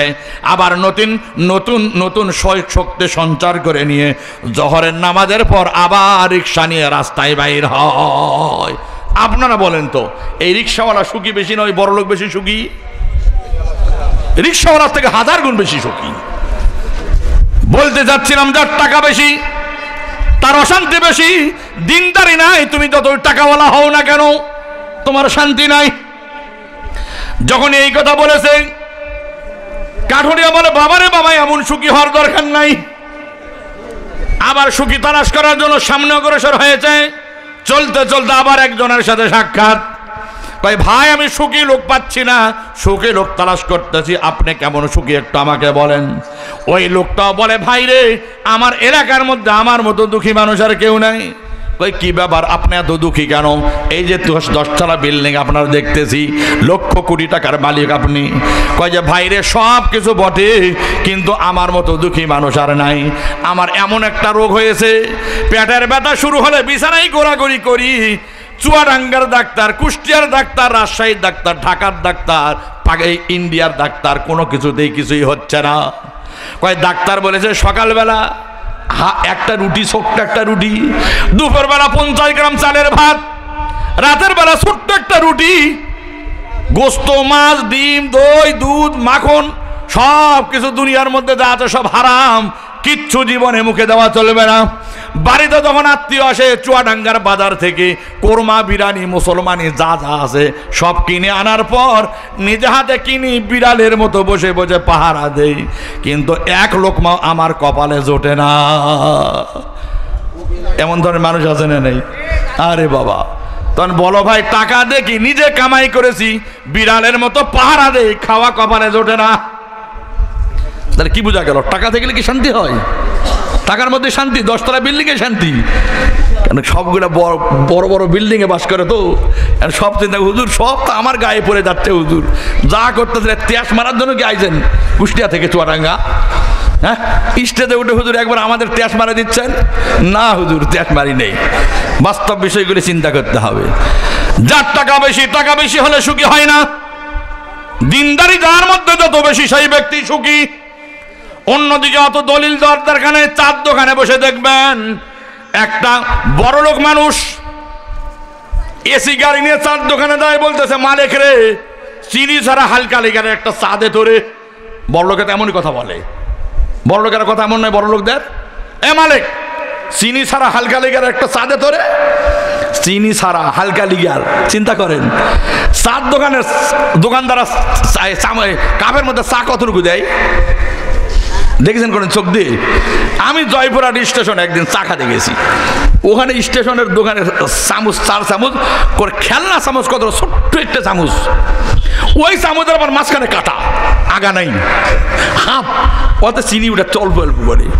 বড় লোকেরা যায় বলে মালিক রে চিনি ছাড়া লিগার আবার হালকা হালকা লিগার চিনি ছাড়া চালে। তো এক চিমটিও চিনি নয়। দোকানদার তো সাইজে একটু না দিলে নয় এমন দিতে, ও বলতেছে এটাও দিও না। ও খাচ্ছে আর এরম কি গল্প করতেছে, ট্যাগ লাগায় গল্প করতেছে। ও মনে করতো আমি এসি গাড়িতে আসছি, কত টাকার মালিক, এখনই অবশ্যই যাবো, টাকার এত বড় মানে গুণেই শেষ করতে পারবো না, কি সুখী আমি। ওর খবরই নাই দা খাচ্ছে, এক চিমটি চিনিও কপালে জুটতেছে না, চার লিগারও একটু করা জুটতেছে না। ও কি সুখী চিন্তা করে দেখেন। ও যে সুখ, সুখ কাকে বলে তাও জানে না। ও মনে করে টাকা পাহারা দেওয়াই মনে হয় সুখ। কথা বোঝেন নাই? এই বড় লোকের চা খাওয়া শেষ হওয়ার আগে রিক্সাওয়ালা একটা রিক্সা নিয়ে আসে, বলে মালিক ভাই কড়া লিগারের কড়া চিনির একটা চা দেন তো ভাই। দেখেন কড়া লিগার কড়া চিনি, এর বাহাদুরি শুনে মনে হচ্ছে চিনির বস্তা যদি পুরা কাপের মধ্যে দিয়ে দেওয়া হয়, চিনির বস্তা পুরা পেটের মধ্যে গেলে এখান থেকে রিক্সার ওই পর্যন্ত যাতে গোটা বস্তাই শেষ। আর ওই বড় লোকের 4 চামচের মধ্যে যদি এক চিমটি চিনি পড়ে তাহলে চুয়াডাঙ্গা হাসপাতালে ভর্তি হওয়া রাখবে। কি বলেন? বড় লোক যখন কোনো খানার বাড়িতে যায় এক পিস কি বলে, এক পিস বলে না, এক পিস চর্বি যেন না থাকে, এক পিস। তার মানে কপালও এক পিস, মানে যদি 1-এর পিস 2 হয় তাহলে ডাক্তার। আর গরিবের খাওয়া এদিকে দিয়েছে এতগুলি, দিয়ে ওই দিক ঘুরে আসতে দেখে নাই শেষ, আবার এতে দিয়ে দাও শেষ, দিতেই থাকবে শেষ হতেই থাকবে, দিতেই থাকবে শেষ হতেই থাকবে। মনে হয় খাওয়ার বাহার দেখে ওই গরিবের পেট কাটে যদি গরুটা ঢুকে দিয়ে সেলাই করে দেওয়া হয়, 1 ঘন্টা পর গরুও পাওয়া যাবে না পেটে। তাহলে আপনারা বলেন এই গরিব খুশি সুখী নয়, বড় লোক সুখী? টাকা থাকলে সুখী হওয়া যায় না, কোনোদিন নয়। বলতে চাচ্ছিলাম কাঠুরিয়া বলে বাবারে বাবা এমন সুখী হওয়ার দরকার নাই, 1 মাস শেষ হয়ে চলে গেল আর একটা দিন বাকি আছে। কাঠুরিয়া নৈরাশ হয়ে বলতেছে হায় হায় আমি সুখী মানুষ পাবো কোথায়? তাহলে কি সুখী মানুষের সন্ধান পাবো না আমি? খোঁজ করতে করতে চুয়াডাঙ্গা আসলো। আসার পর দেখে একটা বিশাল বড় জমিদার, চতুর্দিকে স্বর্ণের মার্কেট। জমিদার লম্বা, জমিদারের চেয়ারের মধ্যে এমন করে শুয়ে আছে, পা লম্বা করে দিয়ে। মনে করে যে হাই রে এইবার একটা সুখী মানুষ পাইছি 1 মাস পর। আমি আগামীকালকে খিজির আলাইহিস সালামের কাছে বলবো হুজুর ওই মানুষের মতো আমাকে সুখী বা দোয়া করেন, ওই মানুষের মতো যেন আমি সুখী হতে পারি। আস্তে আস্তে নিকটে চলে গেছেন। আল্লামা জালালউদ্দিন রুমি রহমতুল্লাহ আলাইহি বুঝাচ্ছেন, এই কাঠুরিয়া নিকটে যাওয়ার পর বলতেছে ভাই আমি একটা সুখী মানুষ 1 মাস ধরে তালাশ করতেছি, আজ পর্যন্ত কোনো সুখী মানুষ আমি পেলাম না। আপনি কেমন সুখী আমাকে বলেন। এই লোকটা পুরা শোনার সাথে সাথে চোখ দিয়ে টপ টপ করে পানি ফেলাচ্ছে, পানি পড়তেছে আর বলে ভাই রে আসমানের নিচে জমিনের উপরে আমার মতো দুঃখী মানুষ আর কেউ হতে পারে না। কাঠুরি আশ্চর্য হয়ে বলে, 1 মাস ধরে যত মানুষের সাথে সাক্ষাৎ হয়েছে সকলেই বলেছে আমার এলাকার মধ্যে আমার মতো দুঃখী মানুষ আর কেউ নাই। আর এই লোক বলে আসমানের নিচে জমিনের উপরে আল্লাহর সৃষ্টি জগতের মধ্যে আমার মতো দুঃখী মানুষ আর কেউ হতে পারে না। আশ্চর্য হয়ে বলে, কেন? এই স্বর্ণের মার্কেটটা কার কয়? আমার। কর্মচারীগুলি কার কয়? সব আমার। এই যে 10 তলা বিল্ডিং দেখা যাচ্ছে কার কয়? সব আমার। তারপর আপনি দুঃখী কেন? কয় বসো, তোমাকে মনের কথা সব বলতেছি। বলে দেখো, আমি হলাম জমিদারের ছেলে, এক বাবার এক ছেলে।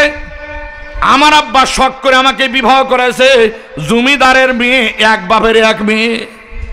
শুধু তাই নয়, আমার স্ত্রী বিশ্ব সুন্দরী রূপসী বললে ভুল হবে, বিশ্ব সুন্দরী রূপসী বললেও ভুল হবে না। এত সুন্দরী রূপসী সুরস আমার স্ত্রী, যাচাই বাছাই করা মেয়ে, 100-র মধ্যে 10, 10-এর মধ্যে 1, এমন যাচাই বাছাই করা স্ত্রী আমার। বিবাহ করে আনছে এই শখের স্ত্রী, বিবাহ করে বাড়িতে আনার পর এখনো বাসর রাত হয় নাই। আমার স্ত্রী এমন রোগে আক্রান্ত হয়েছে, আমি সাথে সাথে চুয়াডাঙ্গা হাসপাতালে নিলাম। চুয়াডাঙ্গার ডাক্তার সব বলে দিল, তোমার স্ত্রী আর বাঁচবে না, মারা যাবে, বাড়িতে নিয়ে যাও, যা খেতে চাই খাওয়াও, স্ত্রী তোমার বাঁচবে না, চিকিৎসা করে কোনো লাভ নাই। ডাক্তার বলে না এমন? ডাক্তারকে খোদা নাকি যে ডাক্তার জানে কয়দিন বাঁচবে কয়দিন মরবে? অনেকের ব্যাপারে ডাক্তারের ফতুয়া কমপ্লিট, বাঁচবে না। বাড়িতে আসার পর সুস্থ হয়েছে, বিবাহ করেছে, দাদা পর্যন্ত হয়ে গেছে, মরেনি এখনো। ডাক্তারই মরেছে কিন্তু রুগী মরেনি। এমন ঘটনা অহরহ সমাজের মধ্যে পাওয়া যায়। ডাক্তার বলেছে আমার স্ত্রী মারা যাবে। আমি বাড়িতে আসার পর আমার স্ত্রীর পাশে বসে বসে কাঁদি। আমার স্ত্রী বলে, তুমি কাঁদো কেন, কাঁদতেছো কেন? আমি আমার স্ত্রীকে বললাম, প্রাণের স্ত্রী আমার, শোনো, তুমি আমার শখের স্ত্রী, আমার আব্বা শখ করে তোমার সাথে বিবাহ করাইছে আমাকে। ডাক্তার বলেছে তুমি নাকি বাঁচবে না, মারা যাবে। আমি সেই দুঃখে আমি তোমার পাশে বসে কাঁদতেছি। তখন আমার স্ত্রী বলে, আমি মরবো, তা তোমার অসুবিধা কি? তুমি আবার একটা বিবাহ করবে। তখন আমি বললাম, কি বলো তুমি, শখের স্ত্রী, তুমি মারা গেলে আমার বিবাহ করব? এটা কখনোই হতে পারে না। আমার স্ত্রী বলল, পুরুষ মানুষ এমন বলেই থাকে। অনেক মানুষ, আপনারাও হয়তো এর মধ্যে ভুক্তভোগী আছেন, অনেকেই আছে, স্ত্রী অসুস্থ, ছোট বাচ্চা আছে, ওই অসুস্থ সময় স্বামীর কাছে রাতে নিরুপায় হয়ে মন ভাঙ্গা মন নিয়ে স্বামীকে বলে, হাগো এই ছোট বাচ্চা, আমি মনে হয় আর বাঁচব না, মারা যাবো, তা আমি মারা গেলে তুমি কি আমার বিবাহ করবে? তখন স্বামী স্ত্রীর মন ভোলাবার জন্য, স্ত্রীকে সান্ত্বনা দেওয়ার জন্য বলে, কি বলো তুমি, তুমি মারা গেলে আমার বিবাহ করবো? কখনোই হতে পারে না। তখন মহিলা মেয়েরা কি বলে, কয় পুরুষ জাত এমন বলেই থাকে, পুরুষ জাত এমন বলেই থাকে। অহরহ ঘটনা এরকম আছে যে বউ মরে গেছে, আমাদের জিজ্ঞাসা করে, হুজুর স্বামী মারা গেলে তো স্ত্রীকে 4 মাস 10 দিন ইদ্যত পালন করতে হয়। হুজুর স্ত্রী যদি মারা যায় তাহলে স্বামীকে কয়দিন ইদ্যত পালন করতে হবে? এই কথা হুজুরকে জিজ্ঞাসা করার পিছনে কারণ কি বলেন তো? ও বিয়া করবে, আর বিবাহ শখ হয়েছে। আমি কয়েকজনকে বলেছি, মোবাইল করার সাথে বলেছি, আমি হাসতে বলেছি, ভাই বইয়ের সাথে ওয়াদা কি হয়েছিল স্ত্রী মারা যাওয়ার আগে? স্ত্রীর কাছে বলেছিলেন তো যে তুমি মারা গেলে আর বিবাহ করবো না? কয়েকজনে বলেছে, মানে হাসে ফেলেছে এই করে। তার মানে আলোচনার মধ্যে এমন হয়েছে, বইয়ের কাছে ওয়াদা করেছিল তুমি মারা গেলে আর বিবাহ করবো না। তার ঘরের বইয়েরা যারা পুরুষ জাত এমন বলেই থাকে, একথা ঠিক না বেঠিক? আল্লাহ, ওই জমিদার বলতেছে, আমার স্ত্রী যখন বলল পুরুষ জাত এমন বলেই থাকে, তখন আমাকে খারাপ লাগলো। আমি উঠে গেলাম, ঘরের পিছনে গিয়ে খুর দিয়ে আমার প্রসঙ্গ কেটে হাতের মধ্যে স্ত্রীকে দেখালাম, তুমি দেখো, তোমার কি এখন বিশ্বাস হয়েছে তুমি মারা গেলে বিবাহ করব না? আমার স্ত্রী হতভম্ব হয়ে আমার দিকে তাকিয়ে আছে, সর্বনাশ, এ আহাম্মক কি সর্বনাশটা করে ফেললো। আল্লাহর কি মর্জি, আগামীকাল থেকে আমার স্ত্রী সুস্থ হতে আরম্ভ করেছে। আমার স্ত্রীর যৌবন টকবক করতেছে। আমার স্ত্রীর যৌবনের চাহিদা পূরণ করার মতো কোনো জিনিস আমার নাই। আমি তো নিজেকে সর্বনাশ করে দিয়েছি। ওই জমিদার বলে, ভাই দেখো, ওই যে ধুলার মধ্যে খেলা করতেছে ফুটফুটে চাঁদের মতো সন্তান, আমার স্ত্রীর সন্তান বটে, কিন্তু আমার সন্তান নয়। আমি তো স্ত্রীর চাহিদা পূরণ করতে অক্ষম। আমি জানি আমার কর্মচারী আমার স্ত্রীর পাশে বিছানায় শুয়ে রয়েছে, বাধা দেওয়ার মতো কোনো ক্ষমতা আমার নাই। পরিবেশ পরিস্থিতি আমার এমন হয়েছে, তুমি বলো আসমানের নিচে জমিনের উপরে আল্লাহর সৃষ্টি জগতের মধ্যে আমার মতো দুঃখী মানুষ আর কেউ হতে পারে নাকি? কাঠুরিয়া বলে, সর্বনাশ, এই মানুষের মতো সুখী হওয়ার আমার প্রয়োজন নাই। আগামীকালকে খিজির আলাইহিস সালামের সাথে সাক্ষাৎ করার জন্য আবার কাঠুরিয়া জঙ্গলের দিকে রওনা দিয়েছে। 1 মাস আগে কাঠুরিয়ার সাথে ওই খিজির আলাইহিস সালামের সাথে কাঠুরিয়ার যে জায়গায় সাক্ষাৎ হয়েছিল ওই জায়গাতে আবার খিজির আলাইহিস সালামের সাথে সাক্ষাৎ। খিজির আলাইহিস সালাম বলে, বাবা গত 1 মাসের কারগুজারি শোনাও। খিজির আলাইহিস সালামের কাছে কাঠুরিয়া সমস্ত কারগুজারি শোনানোর পরে খিজির আলাইহিস সালাম বলে, বাবা তোমাকে 1 মাস আগেই বলেছি দুনিয়া সুখের জায়গা নয়, এখানে সুখ তালাশ করার জন্য আল্লাহ রাব্বুল আলামিন সৃষ্টি করেন নাই, পরকালের চিরস্থায়ী জীবনের সুখ তালাশ করার জন্য আল্লাহ রাব্বুল আলামিন এই দুনিয়াতে সৃষ্টি করেছেন। এই দুনিয়াতে যারা পরকালের চিরস্থায়ী জীবনের সুখ তালাশ করার জন্য যে ব্যক্তিগুলি আমল করবে, যে মানুষগুলি আমল করবে, এই মানুষগুলি পরকালের চিরস্থায়ী জীবনে সুখী হবে। এখানে যত নেকি কামাবে পরকালের জীবনে সে ভিআইপি ব্যক্তি হবে। আল্লাহ রাব্বুল আলামিন এই কথাই দুনিয়া কোরআনের মধ্যে বলেছেন। আল্লাহ বলেছেন, ফামাও কানা ইয়ারজু লিকা রাব্বিহি ফালইয়ামাল আমালান সালিহা ওয়ালা ইউশরিক বিইবাদাতি রাব্বিহি আহাদা। যারা দুনিয়াতে শিরিক মুক্ত আমল করবে, পরকালে হিসাব কিতাবের পর সেই দিন আল্লাহর সাথে দিদার, সবচেয়ে আনন্দদায়ক মজাদায়ক জিনিস আল্লাহর দিদার তাদের সেই দিন অর্জন হবে। ওই পর্যন্ত সময় পেলে যাব। যারা দুনিয়াতে ভালো কাজ করবে, নেক আমল করবে, শিরিক মুক্ত ইবাদত করবে, নেকি কামাবে, আল্লাহ রাব্বুল আলামিন তাদেরকে পরকালে সেই মর্যাদা দিবে। ওই মর্যাদা পাবে। নেককার যত ভালো মানুষ সমাজের মধ্যে রয়েছে, এই নেককার ভালো কাজ করার কারণে সমাজের ভারসাম্য রক্ষা হয়েছে। এদের কারণে সমাজের যত নাফরমান ব্যক্তি যারা রয়েছে, সমস্ত নাফরমান গুনাহগারদের ভাত ভিক্ষার ব্যবস্থা আল্লাহ দুনিয়ার মধ্যে করতেছে। কাদের কারণে? ভালো মানুষের কারণে। সমাজের মধ্যে ভালো মানুষ যারা আছে তাদের ওসিলায় সর্বস্তরের মানুষ খায়। এটাকে বিশ্বাস হয় আপনাদের? ভালো মানুষের ওসিলায় খায়, নিজের যোগ্যতার বলে কেউ নয়। ব্যবসায়ীরা বলে, হুজুর আমি যোগ্য ব্যবসায়ী বলে আমার দোকানে বেচা কিনা হয়। কৃষক বলতে পারে, হুজুর আমি যোগ্য কৃষক বলে আমার জমিনের মধ্যে ফসল হচ্ছে। না না না, মিথ্যা কথা। তোমার এলাকায় একটা নামাজি মানুষ আছে, তোমার এলাকায় একজন হক্কানি আলেম আছে, তোমার এলাকায় একটা দিনদার মানুষ আছে। ওই দিনদার আল্লাহওয়ালা মানুষগুলির কারণে, সমাজের কিছু সৎ মানুষ তোমার এলাকার মধ্যে থাকার কারণে আল্লাহ সর্বস্তরের মানুষের ভাত ভিক্ষার ব্যবস্থা করে। ওদের কারণে তোমার দোকানে বেচা কিনা হয়, তাদের কারণে তোমার জমিনে ফসল হচ্ছে। তুমি তো সমাজের মধ্যে পাক্কা একটা বাটপার। তোমার সমাজ দোকানে বেচা কিনা হয়, তোমার জমিনে ফসল হচ্ছে, মনে করছো তোমার যোগ্যতার বলে? না না, মিথ্যা কথা। আমি দৃষ্টান্ত দিলে আপনারা বুঝবেন। আমাদের সমাজে, এই সমাজের মধ্যে বড় লোক আছে, গরিবও আছে। তো কোন দিকে যাব? যেদিকে যাচ্ছি সেদিকে পেঁয়াজ বাঁচতেছে খালি, মানে চতুর্দিকে নাফরমানি। মানে আমরা তো ডুবে গেছি। আপনাদের বুঝাবো কি কোন রাস্তায় যাব? আমি রাস্তা খুঁজে পাচ্ছি না। আমাদের সমাজের মধ্যে বড় লোক আছে, গরিবও আছে। গুনাহ কে বেশি করে? আর বলবে না। যার টাকা বেশি সে গুনাহ বেশি করে না? যার টাকা বেশি তার নাফরমানির ধরন বেশি। যার টাকা কম নাফরমানি করার ইচ্ছা আছে কিন্তু করতে পারে না। আমার আগে দেখতাম, আগের যুগে আমাদের সমাজে ছোটবেলা দেখছি, টিভির মধ্যে আগে এক প্রকার টিভি ছিল সাদা, আর এটা হলো কালার টিভি।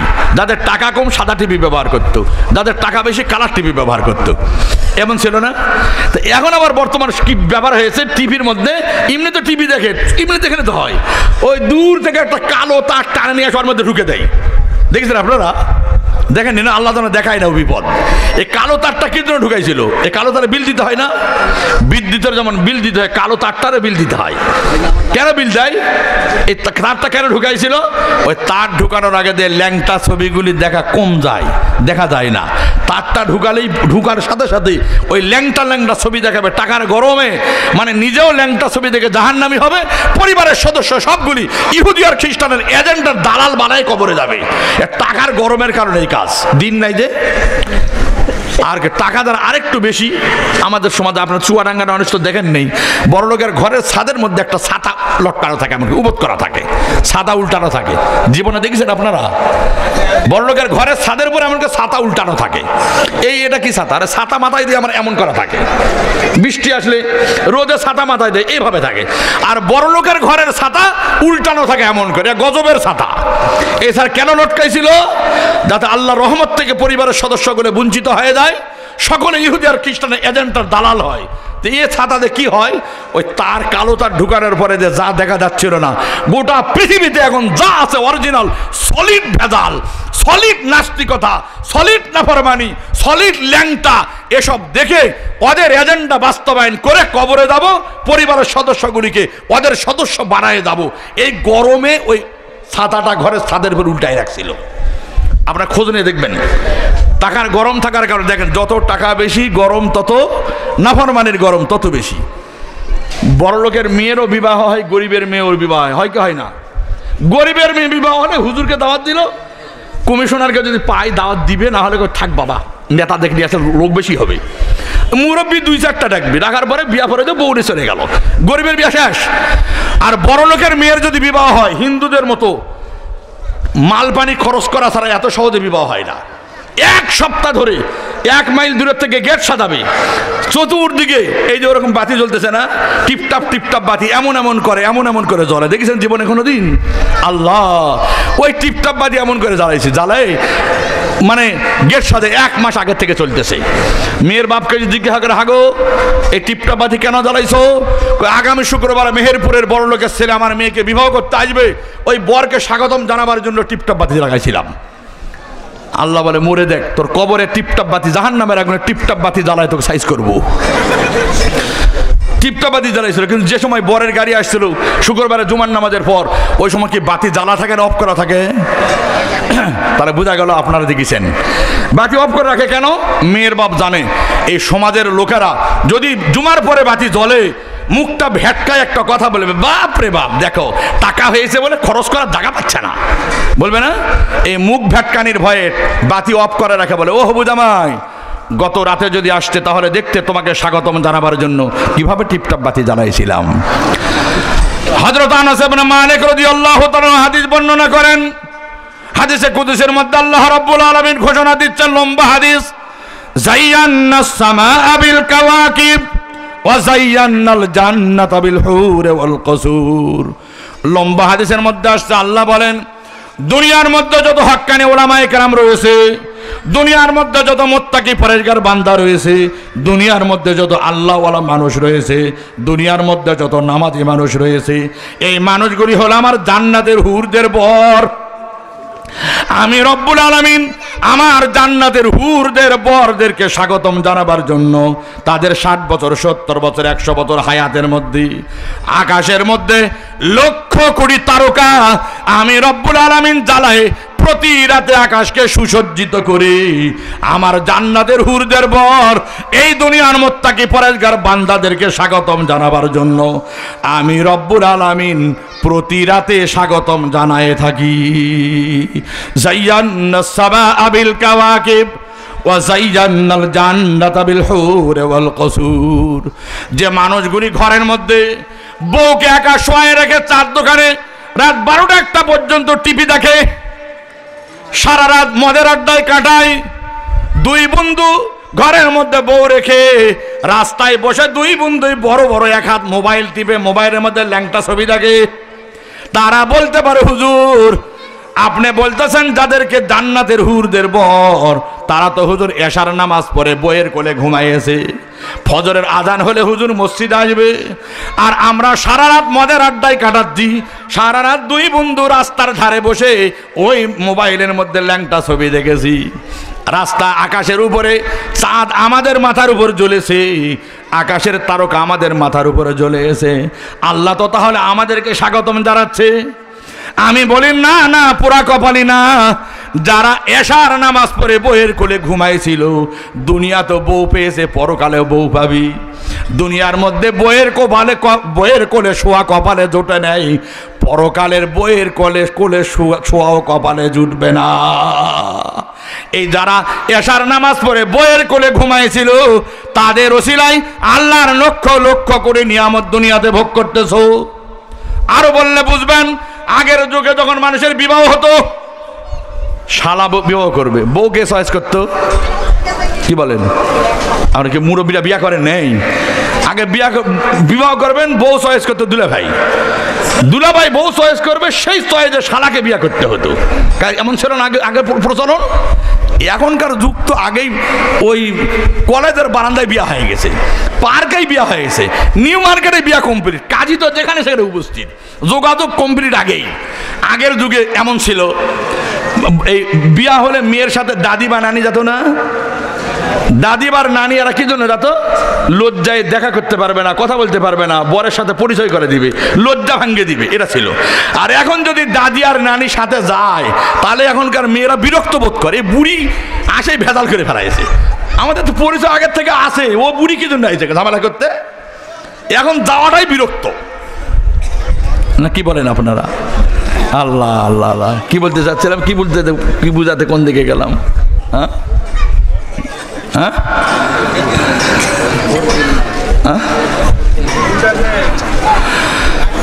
আল্লাহ, আমি ভুলে গেছি, অন্যদিকে চলে গেছি। আমি বলতে চাচ্ছিলাম, দুনিয়ার মধ্যে যারা বিবাহ শাদী যখন হয়, দুলাভাই চয়েস অনুযায়ী বিবাহ করতে হয়, এটা আগে প্রচলন ছিল। এখনো বর্তমান দেখেন, দুলাভাই যদি চয়েস করতে চায়, আমি বলি শালার বউ যখন দুলাভাই চয়েস করতে চায়, আমি তাকে বলি এরকম দুলাভাইকে ঘাড় ধরে বাড়ি থেকে বাহির করে দেওয়া দরকার। কারণ আমার বোন চয়েস করে তুমি বিবাহ করে সুখে সংসার করে খাচ্ছ, তা আমি যাকে বিবাহ করব সে আমার চয়েস হতে হবে না? তুমি কে হে? তুমি কে হে আমার বউ চয়েস করার? কিন্তু এরপরেও দুলাভাই না চয়েস করলে, আমাকে যাতে বউ চয়েস করতে না দিলে শ্বশুর বাড়ি যাব না। তো শ্বশুর বিপদে পড়ে বলে, বাবা এই বিয়াটাতে তুমি একটু তোমার দুলাভাইয়ের চয়েসে বিয়া করো, পরের বিয়ার সময় আর দরকার নেই, এবার বিয়া করো। তো শালা নিরুপায়, ঠিক আছে যা, বউ চয়েস করে আসছে, আগামী শুক্রবারে বিবাহ। এমন বউ চয়েস, শালার বন্ধুরা বলে, এই তোমার দুলাভাই যে বউ চয়েস করেছে, বউটা কেমন জানো? কেমন? দাঁতগুলি উহুদ পাহাড়ের সমান, বড় বড় দাঁত, গাল দুটা দেখিস চট্টগ্রামের সীতাকুণ্ড পাহাড়, মোটা মোটা গাল, চেহারা দেখিস পাতিলের তলা ফেল, কালো কুচকুচা। তখন শালা বলে, বিয়া আমি করবো না রে, ওকেই করাবো বিয়া, যে দেখে আসছে ওকে বিবাহ করাবো। বরযাত্রী রেডি, বিবাহ। বর্তমান যুগে আমাদের দেশের প্রচলন, গরিব মানুষের বিবাহ বরযাত্রী গেলে কমপক্ষে 100 জন, ছেলের বাবা আরেকটু বড় লোক হলে 500, ছেলের বাবা যদি আরেকটু বড় লোক 1000 বরযাত্রী রওনা দিচ্ছে। আপনারা বলেন তো, বিয়া করার জন্য কি 1000 লোক লাগে? এটাকে শরীয়ত অনুমোদন করে? কখনো নয়। বিয়া করতে লাগে মাত্র 5টা লোক। একটা হলো বর, মুরব্বী যাবে 4টা বউ নিয়ে আসার জন্য, আর বর যাবে বিয়া করতে। এটাই হলো দরকার। এই 995টা গেছে পাক্কা পেটুক, বাপ জন্মে গোস্ত খায় নাই, পরের বুকে হানা দিয়ে মরণ খাওয়া খাতে গেছে, এটা তো জায়েজ নেই। এই 995টা পেটুক গেছে শুধু খাতে। বরযাত্রী রেডি, চলে যাবে, কিন্তু বর আস্তে করে পিছনের রাস্তা দিয়ে কুষ্টিয়া। বরের সাথে কুষ্টিয়া দেখা হলে, কিরে আমি পালাইছি, বিয়া করবো না। এখন 1000 বরযাত্রী রাস্তায় দাঁড়িয়ে আছে। বুড়া মানুষের তো সমাজে দাম আছে, এখন বুড়া মানুষের তো পচা বিয়াজ। বিপদে পড়ে দাদাকে বলে, হাগো দাদা, বর তো পালে গেলে, এখন আমরা কি করব? বুড়া মানুষ বলতেছে, বাবা গরুর গোস্তের কেজি 500-র উপরে, ছাগলের গোস্ত গায়ে তো হাতে দেওয়া যায় না, দেশি মুরগি তো নয়, ব্রয়লার আর পোল্ট্রি দিয়ে বিদায় করা হচ্ছে। আর এই সময় 1000 মানুষের খানার আয়োজন করেছে, যাতা ব্যাপার নয়। আমরা না গেলে খানাগুলি নষ্ট হবে, বিয়া হয় হোক না হোক, চলো কমপক্ষে খানাগুলি খাই আসি। আপনার 1000 লোক বরযাত্রী গেছেন, চেয়ার টেবিলে বসে দিয়ে শরবত দিয়ে অপেক্ষা করতেছে বরের গাড়ি কখন আসবে। 3টা বাজে গেল, দুলাভাইকে বলে, হাগো দামাই আমরা সারা গই। তখন দুলাভাই বলে, চাচা আমার শালার তো বউ চয়েস হয় নাই, শালা তো পালে গেছে, তা আমরা আপনাদের খানাগুলি খাতে আসছি। আপনারা বলেন তো, ইজ্জত করে খাওয়াবে না বেইজ্জতি তাড়িয়ে দিবে? ইজ্জত করে খাওয়াবে না জরিমানাগুলো আদায় করে নেবে? নিঃসন্দেহে জরিমানাগুলো আদায় করে নেবে। বুঝা গেল মেয়ের বাপ 1000 পেটুকের জন্য খানার আয়োজন করেছিল না। মেয়ের বাপ একটা বরের সম্মানার্থে 1000 পেটুকের জন্য খানার আয়োজন করেছিল। আল্লাহ রাব্বুল আলামিন ঘোষণা দিচ্ছেন হাদিসে কুদসির মধ্যে, এ দুনিয়ার বান্দারা, মানুষেরা জেনে রাখো, দুনিয়ার মধ্যে যত আল্লাহওয়ালা মানুষ রয়েছে, দুনিয়ার মধ্যে যত মুত্তাকি পরেজগার বান্দা রয়েছে, দুনিয়ার মধ্যে যত হক্কানি ওলামায়ে কেরাম রয়েছে, তারা আমার জান্নাতের হুরদের বর। আমি রব্বুল আলামিন তাদের ওসিলায়, তাদের কারণে তোমরা নাফরমান বান্দাদেরকে আমি আল্লাহ রাব্বুল আলামিন লক্ষ কোটি নিয়ামত ভোগ করাচ্ছি। ওদের ওসিলায় তোমরা লক্ষ কোটি নিয়ামত ভোগ করতেছো। যারা ভালো মানুষ তাদের ওসিলায় নাফরমানেরা খায়, যারা ভালো মানুষ তাদের ওসিলায় নাফরমান ব্যক্তিদের ভাত ভিক্ষার ব্যবস্থাও হয়। যাদের ওসিলায় খাচ্ছ তাদের ব্যাপারে তোমার অ্যালার্জি চুলকায়। চার দোকানে বসে বসে নামাজের বিরুদ্ধে প্রোপাগান্ডা করো, চার দোকানে বসে বসে উলামায়ে কেরামের বিরুদ্ধে প্রোপাগান্ডা করো। ও চার দোকানের মুফতি সাহেবারা জেনে রাখো, এই চার দোকানের মুফতিরা ভালো করে শোনো, ভালো মানুষকে দেখে তোমার অ্যালার্জি চুলকাতে পারি, ওদের ওসিলায় কিন্তু তোমার ভাত ভিক্ষার ব্যবস্থা হচ্ছে। আমি বলতে চাচ্ছিলাম, যারা নেককার দিনদার তাদের ওসিলায় সমাজের ভারসাম্য রক্ষা হয়েছে, তাদের ওসিলায় সমাজ টিকে রয়েছে। নাফরমান যখন সমাজের মধ্যে নাফরমানি করে, এই নাফরমান ব্যক্তিদের কারণে সমাজের সর্বস্তরের মানুষ ক্ষতিগ্রস্ত হতে থাকে। গুনার কারণে সমস্ত মানুষ ক্ষতিগ্রস্ত হয়। এমনি খালি ইঙ্গিত দিয়ে আমি শেষ করে দেব। আল্লাহর নবী বর্ণনা করেন, জিবরাইল আলাইহিস সালাম আমাদের নবীর কাছে 24,000 বার ওহী নিয়ে আসছেন। কতবার? 24,000 বার জিবরাইল আমাদের নবীর কাছে আসছেন। আল্লাহর হাবিব একদিন জিবরাইলকে বলে, ভাই জিবরাইল, আমি জীবিত থাকা অবস্থার মধ্যে এতবার আমার নিকট আগমন করলেন, আমি যখন দুনিয়া থেকে চলে যাব আপনি আমার উম্মতের জন্য কয়বার পৃথিবীতে আসবেন? জিবরাইল বলে, ইয়া রাসূলুল্লাহ, শবে বরাত, শবে কদর, প্রতি বছর শবে বরাত এবং শবে কদরে অসংখ্য ফেরেশতা নিয়ে দুনিয়ার মধ্যে আগমন করব, আপনার উম্মতের আমল পরিদর্শন করে আল্লাহর কাছে আমি রিপোর্ট পেশ করব। এছাড়া মাত্র 10 বার উম্মতের কাছে আসব। আপনার উম্মত যখন গুনার সাগরে হাবুডুবু খাতে থাকবে, আমি তখন দুনিয়ায় আসার পর আপনার উম্মতের প্রতিটা কর্মক্ষেত্র, প্রতিটা বিষয় থেকে আমি জিবরাইল বরকতকে উঠাই নিয়ে চলে যাব। আপনার উম্মতের মধ্যে বরকত বলে কিছু থাকবে না। আজকে দেখেন সমাজের মধ্যে স্বামী চাকরি করে, বউ চাকরি করে, সন্তান চাকরি করে, সরকার বেতন বাড়ায় দিয়ে লক্ষ লক্ষ টাকা প্রতি মাসে ঘরের মধ্যে আসি, কিন্তু 15 দিন শেষ হওয়ার পর সমস্ত টাকা শেষ, অবৈধ পথে হাত বাড়ায়, তারপরে মাস শেষ করতে হয়। এত টাকা ইনকাম করে, অভাব শেষ হয় না কেন? না কি বলেন আপনারা? বরকত আছে? বরকত নাই কিসের কারণে? গুনার কারণে, নাফরমানির কারণে। নাফরমানি যত বেশি করবে বরকত শেষ। লম্বা কথা অনেকগুলি আছে। জিবরাইল বলে, ইয়া রাসূলুল্লাহ, আপনার উম্মত যখন নাফরমানির মধ্যে হাবুডুবু খাবে, আপনার উম্মতের খাদ্য দ্রব্য থেকে স্বাদ আর মজা আমি উঠায় নিয়ে চলে যাব। আপনার উম্মত কোনো জিনিসের মধ্যে মজা পাবে না। মুরব্বীরা বলতে পারবেন, আগের যুগে ভাত খেতেন, ভাতের মধ্যে মজা ছিল কি ছিল না? তরকারি যত জিনিস আছে সবগুলির মধ্যে মজা ছিল। খানার জিনিস যা খাবেন তাই মজা। বর্তমান যুবকদেরকে জিজ্ঞাসা করে, এরা বুঝবে মনে হয় এইরকমই আসলে ছিল। যুবকেরা তাই বুঝবে না। এতে এই যুগে, বিপদের যুগে এরা জন্ম নিয়েছে, এরা কি বুঝবে? মুরব্বী যারা আগের যুগের মুরব্বী তারা বলতে পারবেন মজা কেমন ছিল। অন্যগুলোর দরকার নেই। আগে ইলিশ মাছ খাইছিলেন? ইলিশ মাছ আমি স্টেজে উঠার আগে ইলিশ মাছ দিয়ে ভাত খাই আসলাম। আমি জানাই দিলাম কি খাইছি আজকে। এই ইলিশ মাছ খেলাম। আগের যুগে ইলিশ মাছ রান্না হলে, এক বাড়িতে রান্না করলে পাশের বাড়িতে খবর হয়ে যেত না যে অমুক বাড়িতে ইলিশ মাছ রান্না হয়েছে। আমি ছোটবেলা দেখেছি ইলিশ মাছ এক বাড়িতে রান্না করলে পাশের বাড়ির লোক বলতে পারতো এই বাড়িতে ইলিশ মাছ রান্না হয়েছে। ইলিশ মাছ দিয়ে ভাত খাওয়ার পর হাত সাবান দিয়ে ধোয়ার পরেও নাকের মধ্যে দিলে ইলিশের ঘ্রাণ পাওয়া যেত। আর এখন ইলিশের মধ্যে হাত এমন করে ডলতে ডলতে ডলতে ডলতে নাকের মধ্যে লাগাই দেন বিড়ালের পায়খানা। পরীক্ষা করে দেখেন আপনি। ইলিশ মাছ আর সিলভার কাপ যদি একসাথে, ইলিশ মাছ ভালো করে তরকারির মধ্যে দিয়ে রান্না করে খাওয়াইছে, হুজুরকে দাওয়াত দিয়েছে, হুজুর আসা বলে হুজুর ওই মেম্বারের বাড়িতে কি খাওয়ালো, কত সিলভার কাপ মাছ দেখায় আসলাম। খাওয়ালো ইলিশ মাছ, বাইরে যা দুর্নাম করতেছে কি সিলভার কাপ মাছ। মানে সিলভার কাপ আর ইলিশ দুইটার মধ্যে ব্যাসকম করা বর্তমান মুশকিল। কেন? এটা কি নদীর দোষ? এটা সাগরের দোষ? এটা পানির দোষ? এটা কি ইলিশের দোষ? না, কিচ্ছুর দোষ না, সব ঠিক আছে। আমাদের বদ আমলের কারণে ওই প্রত্যেকটা জিনিসের স্বাদ উঠাই নিয়ে গেছে। আমরা খারাপ আমল করি, এই আমলের কারণে ওই খানার যে মজা ছিল এই মজা থেকে আমরা বঞ্চিত হয়ে গেছি। এরকম একটা দুইটা না, আমি যদি বলতেই থাকি সারা রাত বলার পরেও শেষ হবে না, শেষ চলতেই থাকবে। এজন্য অত রাত পর্যন্ত বললে এই কমিশনার সাহেব বলবেন যে হুজুর খালি ওয়া শুরুই করেছেন, সারা তো লক্ষণই দেখতেছি না হুজুর। হ্যাঁ, কি মুশকিল হয়ে গেল, চেয়ারে বসেও তো উঠতে পারতেছি না। মানে বিশাল বিপদ। নেতা মানুষ কালকে তো আবার অফিসে বসতে হবে, ও কালকে তো ছুটি আছে, তারপর তো শুক্রবারের দিন নেতাদের দাওয়াত চতুর্দিকে প্রোগ্রাম থাকে। বেচারা বিপদে পড়ে গেছে, কয় হুজুর লক্ষণই ভাবি দেখতেছি না, স্টেশনই হুজুর যাচ্ছে পারে, স্টেশনেই যাচ্ছে না। এটা বেশি রাত গেলে পারে আবার ফজরের নামাজও কাদা হয়ে যেতে পারে। আমি এই যুব সমাজের উদ্যোগে যেহেতু আজকের মাহফিল, আমি এলাকার মানুষদেরকে বলবো আপনার এই যুবকদেরকে কি সহযোগিতা করবেন না?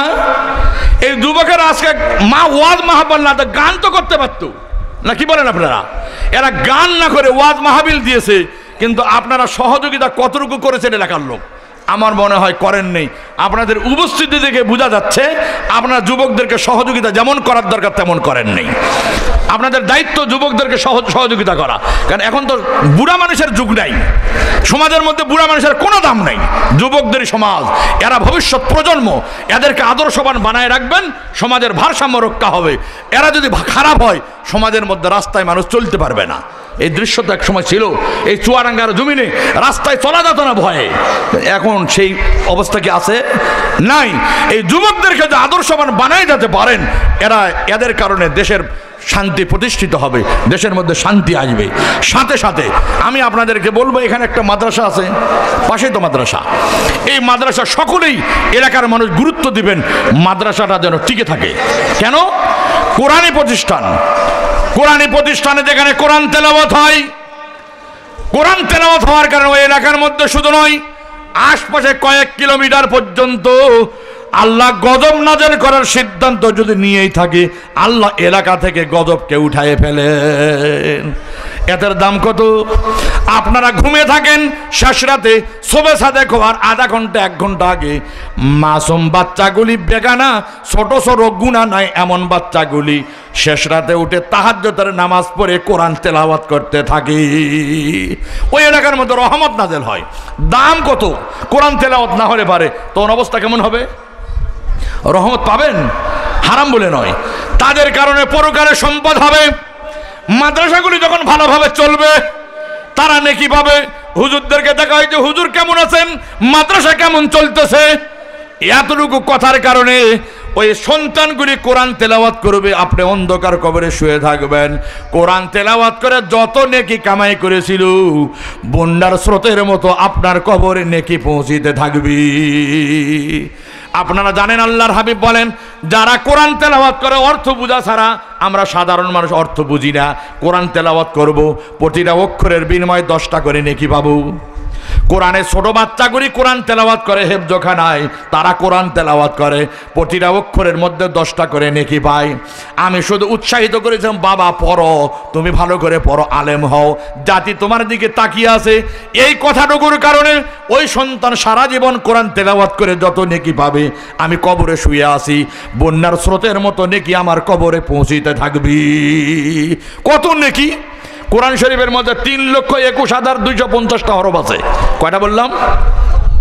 3,21,250টা অক্ষর আছে কোরআন শরীফে।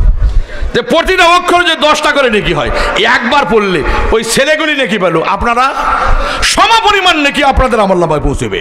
কেন? মাদ্রাসাকে সমর্থন করেছেন, হুজুরদেরকে ভালোবাসছেন, মাদ্রাসার ছাত্রদেরকে ভালোবাসছেন। এই কারণে ওই মাদ্রাসায় পরে একজন আলেম হয়েছে। এই উলামায়ে কেরাম, আমাদের ইমাম সাহেব আছেন, এরা অর্থ বুঝে কোরআন তেলাওয়াত করে। যারা অর্থ বুঝে কোরআন তেলাওয়াত করে আপনাদের মাদ্রাসায় পড়ে আলেম হয়েছিল। এই মাদ্রাসায় ছোটবেলা পড়েছে, বড় মাদ্রাসায় গিয়ে আলেম হয়েছে, আমাদের মাদ্রাসার ছাত্র। এ অর্থ বুঝে কোরআন তেলাওয়াত করে। যে সমস্ত ওলামায়ে কেরাম অর্থ বুঝে কোরআন তেলাওয়াত করে, প্রতিটা অক্ষরের বিনিময়ে 100 টাকা করে নেকি দান করে। এখন 3,21,250 100 গুণ দেন, কতগুলো নেকি হবে? আমাদের মাঝায় পরে হুজুর হয়েছে, ও সারা জীবন যত নেকি কামাবে সমপরিমাণ নেকি আপনার কবরে, অন্ধকার কবরে বন্যার স্রোতের মতো পৌঁছিতে থাকবে। আলেমদের মধ্যে কিছু বিশেষ আলেম আছে যারা আবেগ আর অনুভূতি নিয়ে কোরআন তেলাওয়াত করে। আবেগ আর অনুভূতি নিয়ে যারা কোরআন তেলাওয়াত করে, এরা 10টা নয়, 100টা নয়। আল্লাহর হাবিব বলেন তাদেরকে হিসাব ছাড়া নেকি দান করা হয়। ওই আলেমগুলি হিসাব ছাড়া নেকি পায়। আপনাদের মাঝায় পড়ে পরে বিশেষ আলেম হয়েছিল। হিসাব ছাড়ারও একটা হিসাব আছে, হিসাব ছাড়ারও একটা হিসাব আছে। আমাদের পৃথিবীর মধ্যে 100,000-এ কত হয়? 100,000 জানেন না হিসাব? 100,000-এ 1 লক্ষ, 100 লক্ষতে কত হয়? 1 কোটি, 100 কোটিতে 1 মিলিয়ন, 100 মিলিয়নে 1 বিলিয়ন, 100 বিলিয়নে 1 ট্রিলিয়ন। ট্রিলিয়নের উপরে পৃথিবীতে কোনো হিসাব নেই। আল্লাহর হাবিবের বর্ণনা মতে বোঝা যায় বিশেষ আলেম আমাদের মাদ্রাসায় পড়ার পরে সে বিশেষ আলেম হয়েছিল, অর্থ বুঝে কোরআন তেলাওয়াত করেছিল। আল্লাহ রাব্বুল আলামিন প্রতিটা অক্ষরের বিনিময়ে তাকে ট্রিলিয়ন থেকে বেশি নেকি দান করেন। ওই সমপরিমাণ নেকি আপনার কবরেও পৌঁছবে। এটা পরকালে সঞ্চয়। এই মাদ্রাসাগুলি থাকবে, ওলামায়ে কেরাম থাকবে, জনগণের সন্তান কোরআন শিখবে, আমার পরকালে সঞ্চয় হবে। আমরা কি রাজি আছি এতে? কে কে রাজি আছেন একটু হাত তুলে দেখেন তো। আল্লাহ আল্লাহ তুমি সব হাতগুলিকে কবুল করো, হাত নামান। সকলে খেয়াল করবেন, এলাকার প্রতিষ্ঠানগুলি ওলামায়ে কেরামের কাছে, ইমাম সাহেব আপনাদের এখানে আছে, ইমামের পরামর্শ নিয়ে, ওলামায়ে কেরামের পরামর্শ নিয়ে আমল করবেন। পৃথিবীতে কোনো বাতিল শক্তি নিয়ে আপনাদেরকে বিপদগামী করতে পারবে না ইনশাল্লাহ। আল্লাহ রাব্বুল আলামিন আমাদের সকলকে আমল করার তৌফিক দান করুন। আমিন ওয়া আখির দাওয়ানা আলহামদুলিল্লাহি রাব্বিল আলামিন। সকলে বসেন। আমাদের কমিশনার সাহেব ভাই অনেক সময় ধরে আলোচনা বসে আছেন একবারে শেষ পর্যন্ত, তো ওনার একটু মূল্যবান কথা আমরা শুনবো না? কমিশনার বানানো হয়েছে খালি এমনি নাকি না, আমার ওয়াজ মাহফিলে কিছু বলবে তো। এই যুবক যারা আছে, এই যুবকদের কি সহযোগিতা করবেন কমিশনার সাহেব? যুবকেরা কি আশা করে? কমিশনার সাহেবও যুবক, যারা মাহফিল দিয়েছে তারাও যুবক। একটা আমরা শুনবো না, এটা শোনার দরকার আছে। তো এই জন্য সকলে একটু বসেন, উনি বলবেন, তারপর শেষে দোয়া করে তারপরে যাবেন আপনারা। ছাত্রদের কথা বলার দুঃসাহস সবার থাকে না। আজকের আমাদের প্রধান মেহমানের যে কথা আমরা শুনছিলাম, এতটাই ভালো লাগছিল আমার কাছে। কয়েকবার কিন্তু এই মাহফিল পরিচালনা কমিটি আমাকে কয়েকবার নক করেছে শেষ করার জন্যে। এতটাই বেশি ভালো লাগছিল, আমি হুজুর পর্যন্ত আর এটা থামাইনি। ভালো লাগছে শুনি।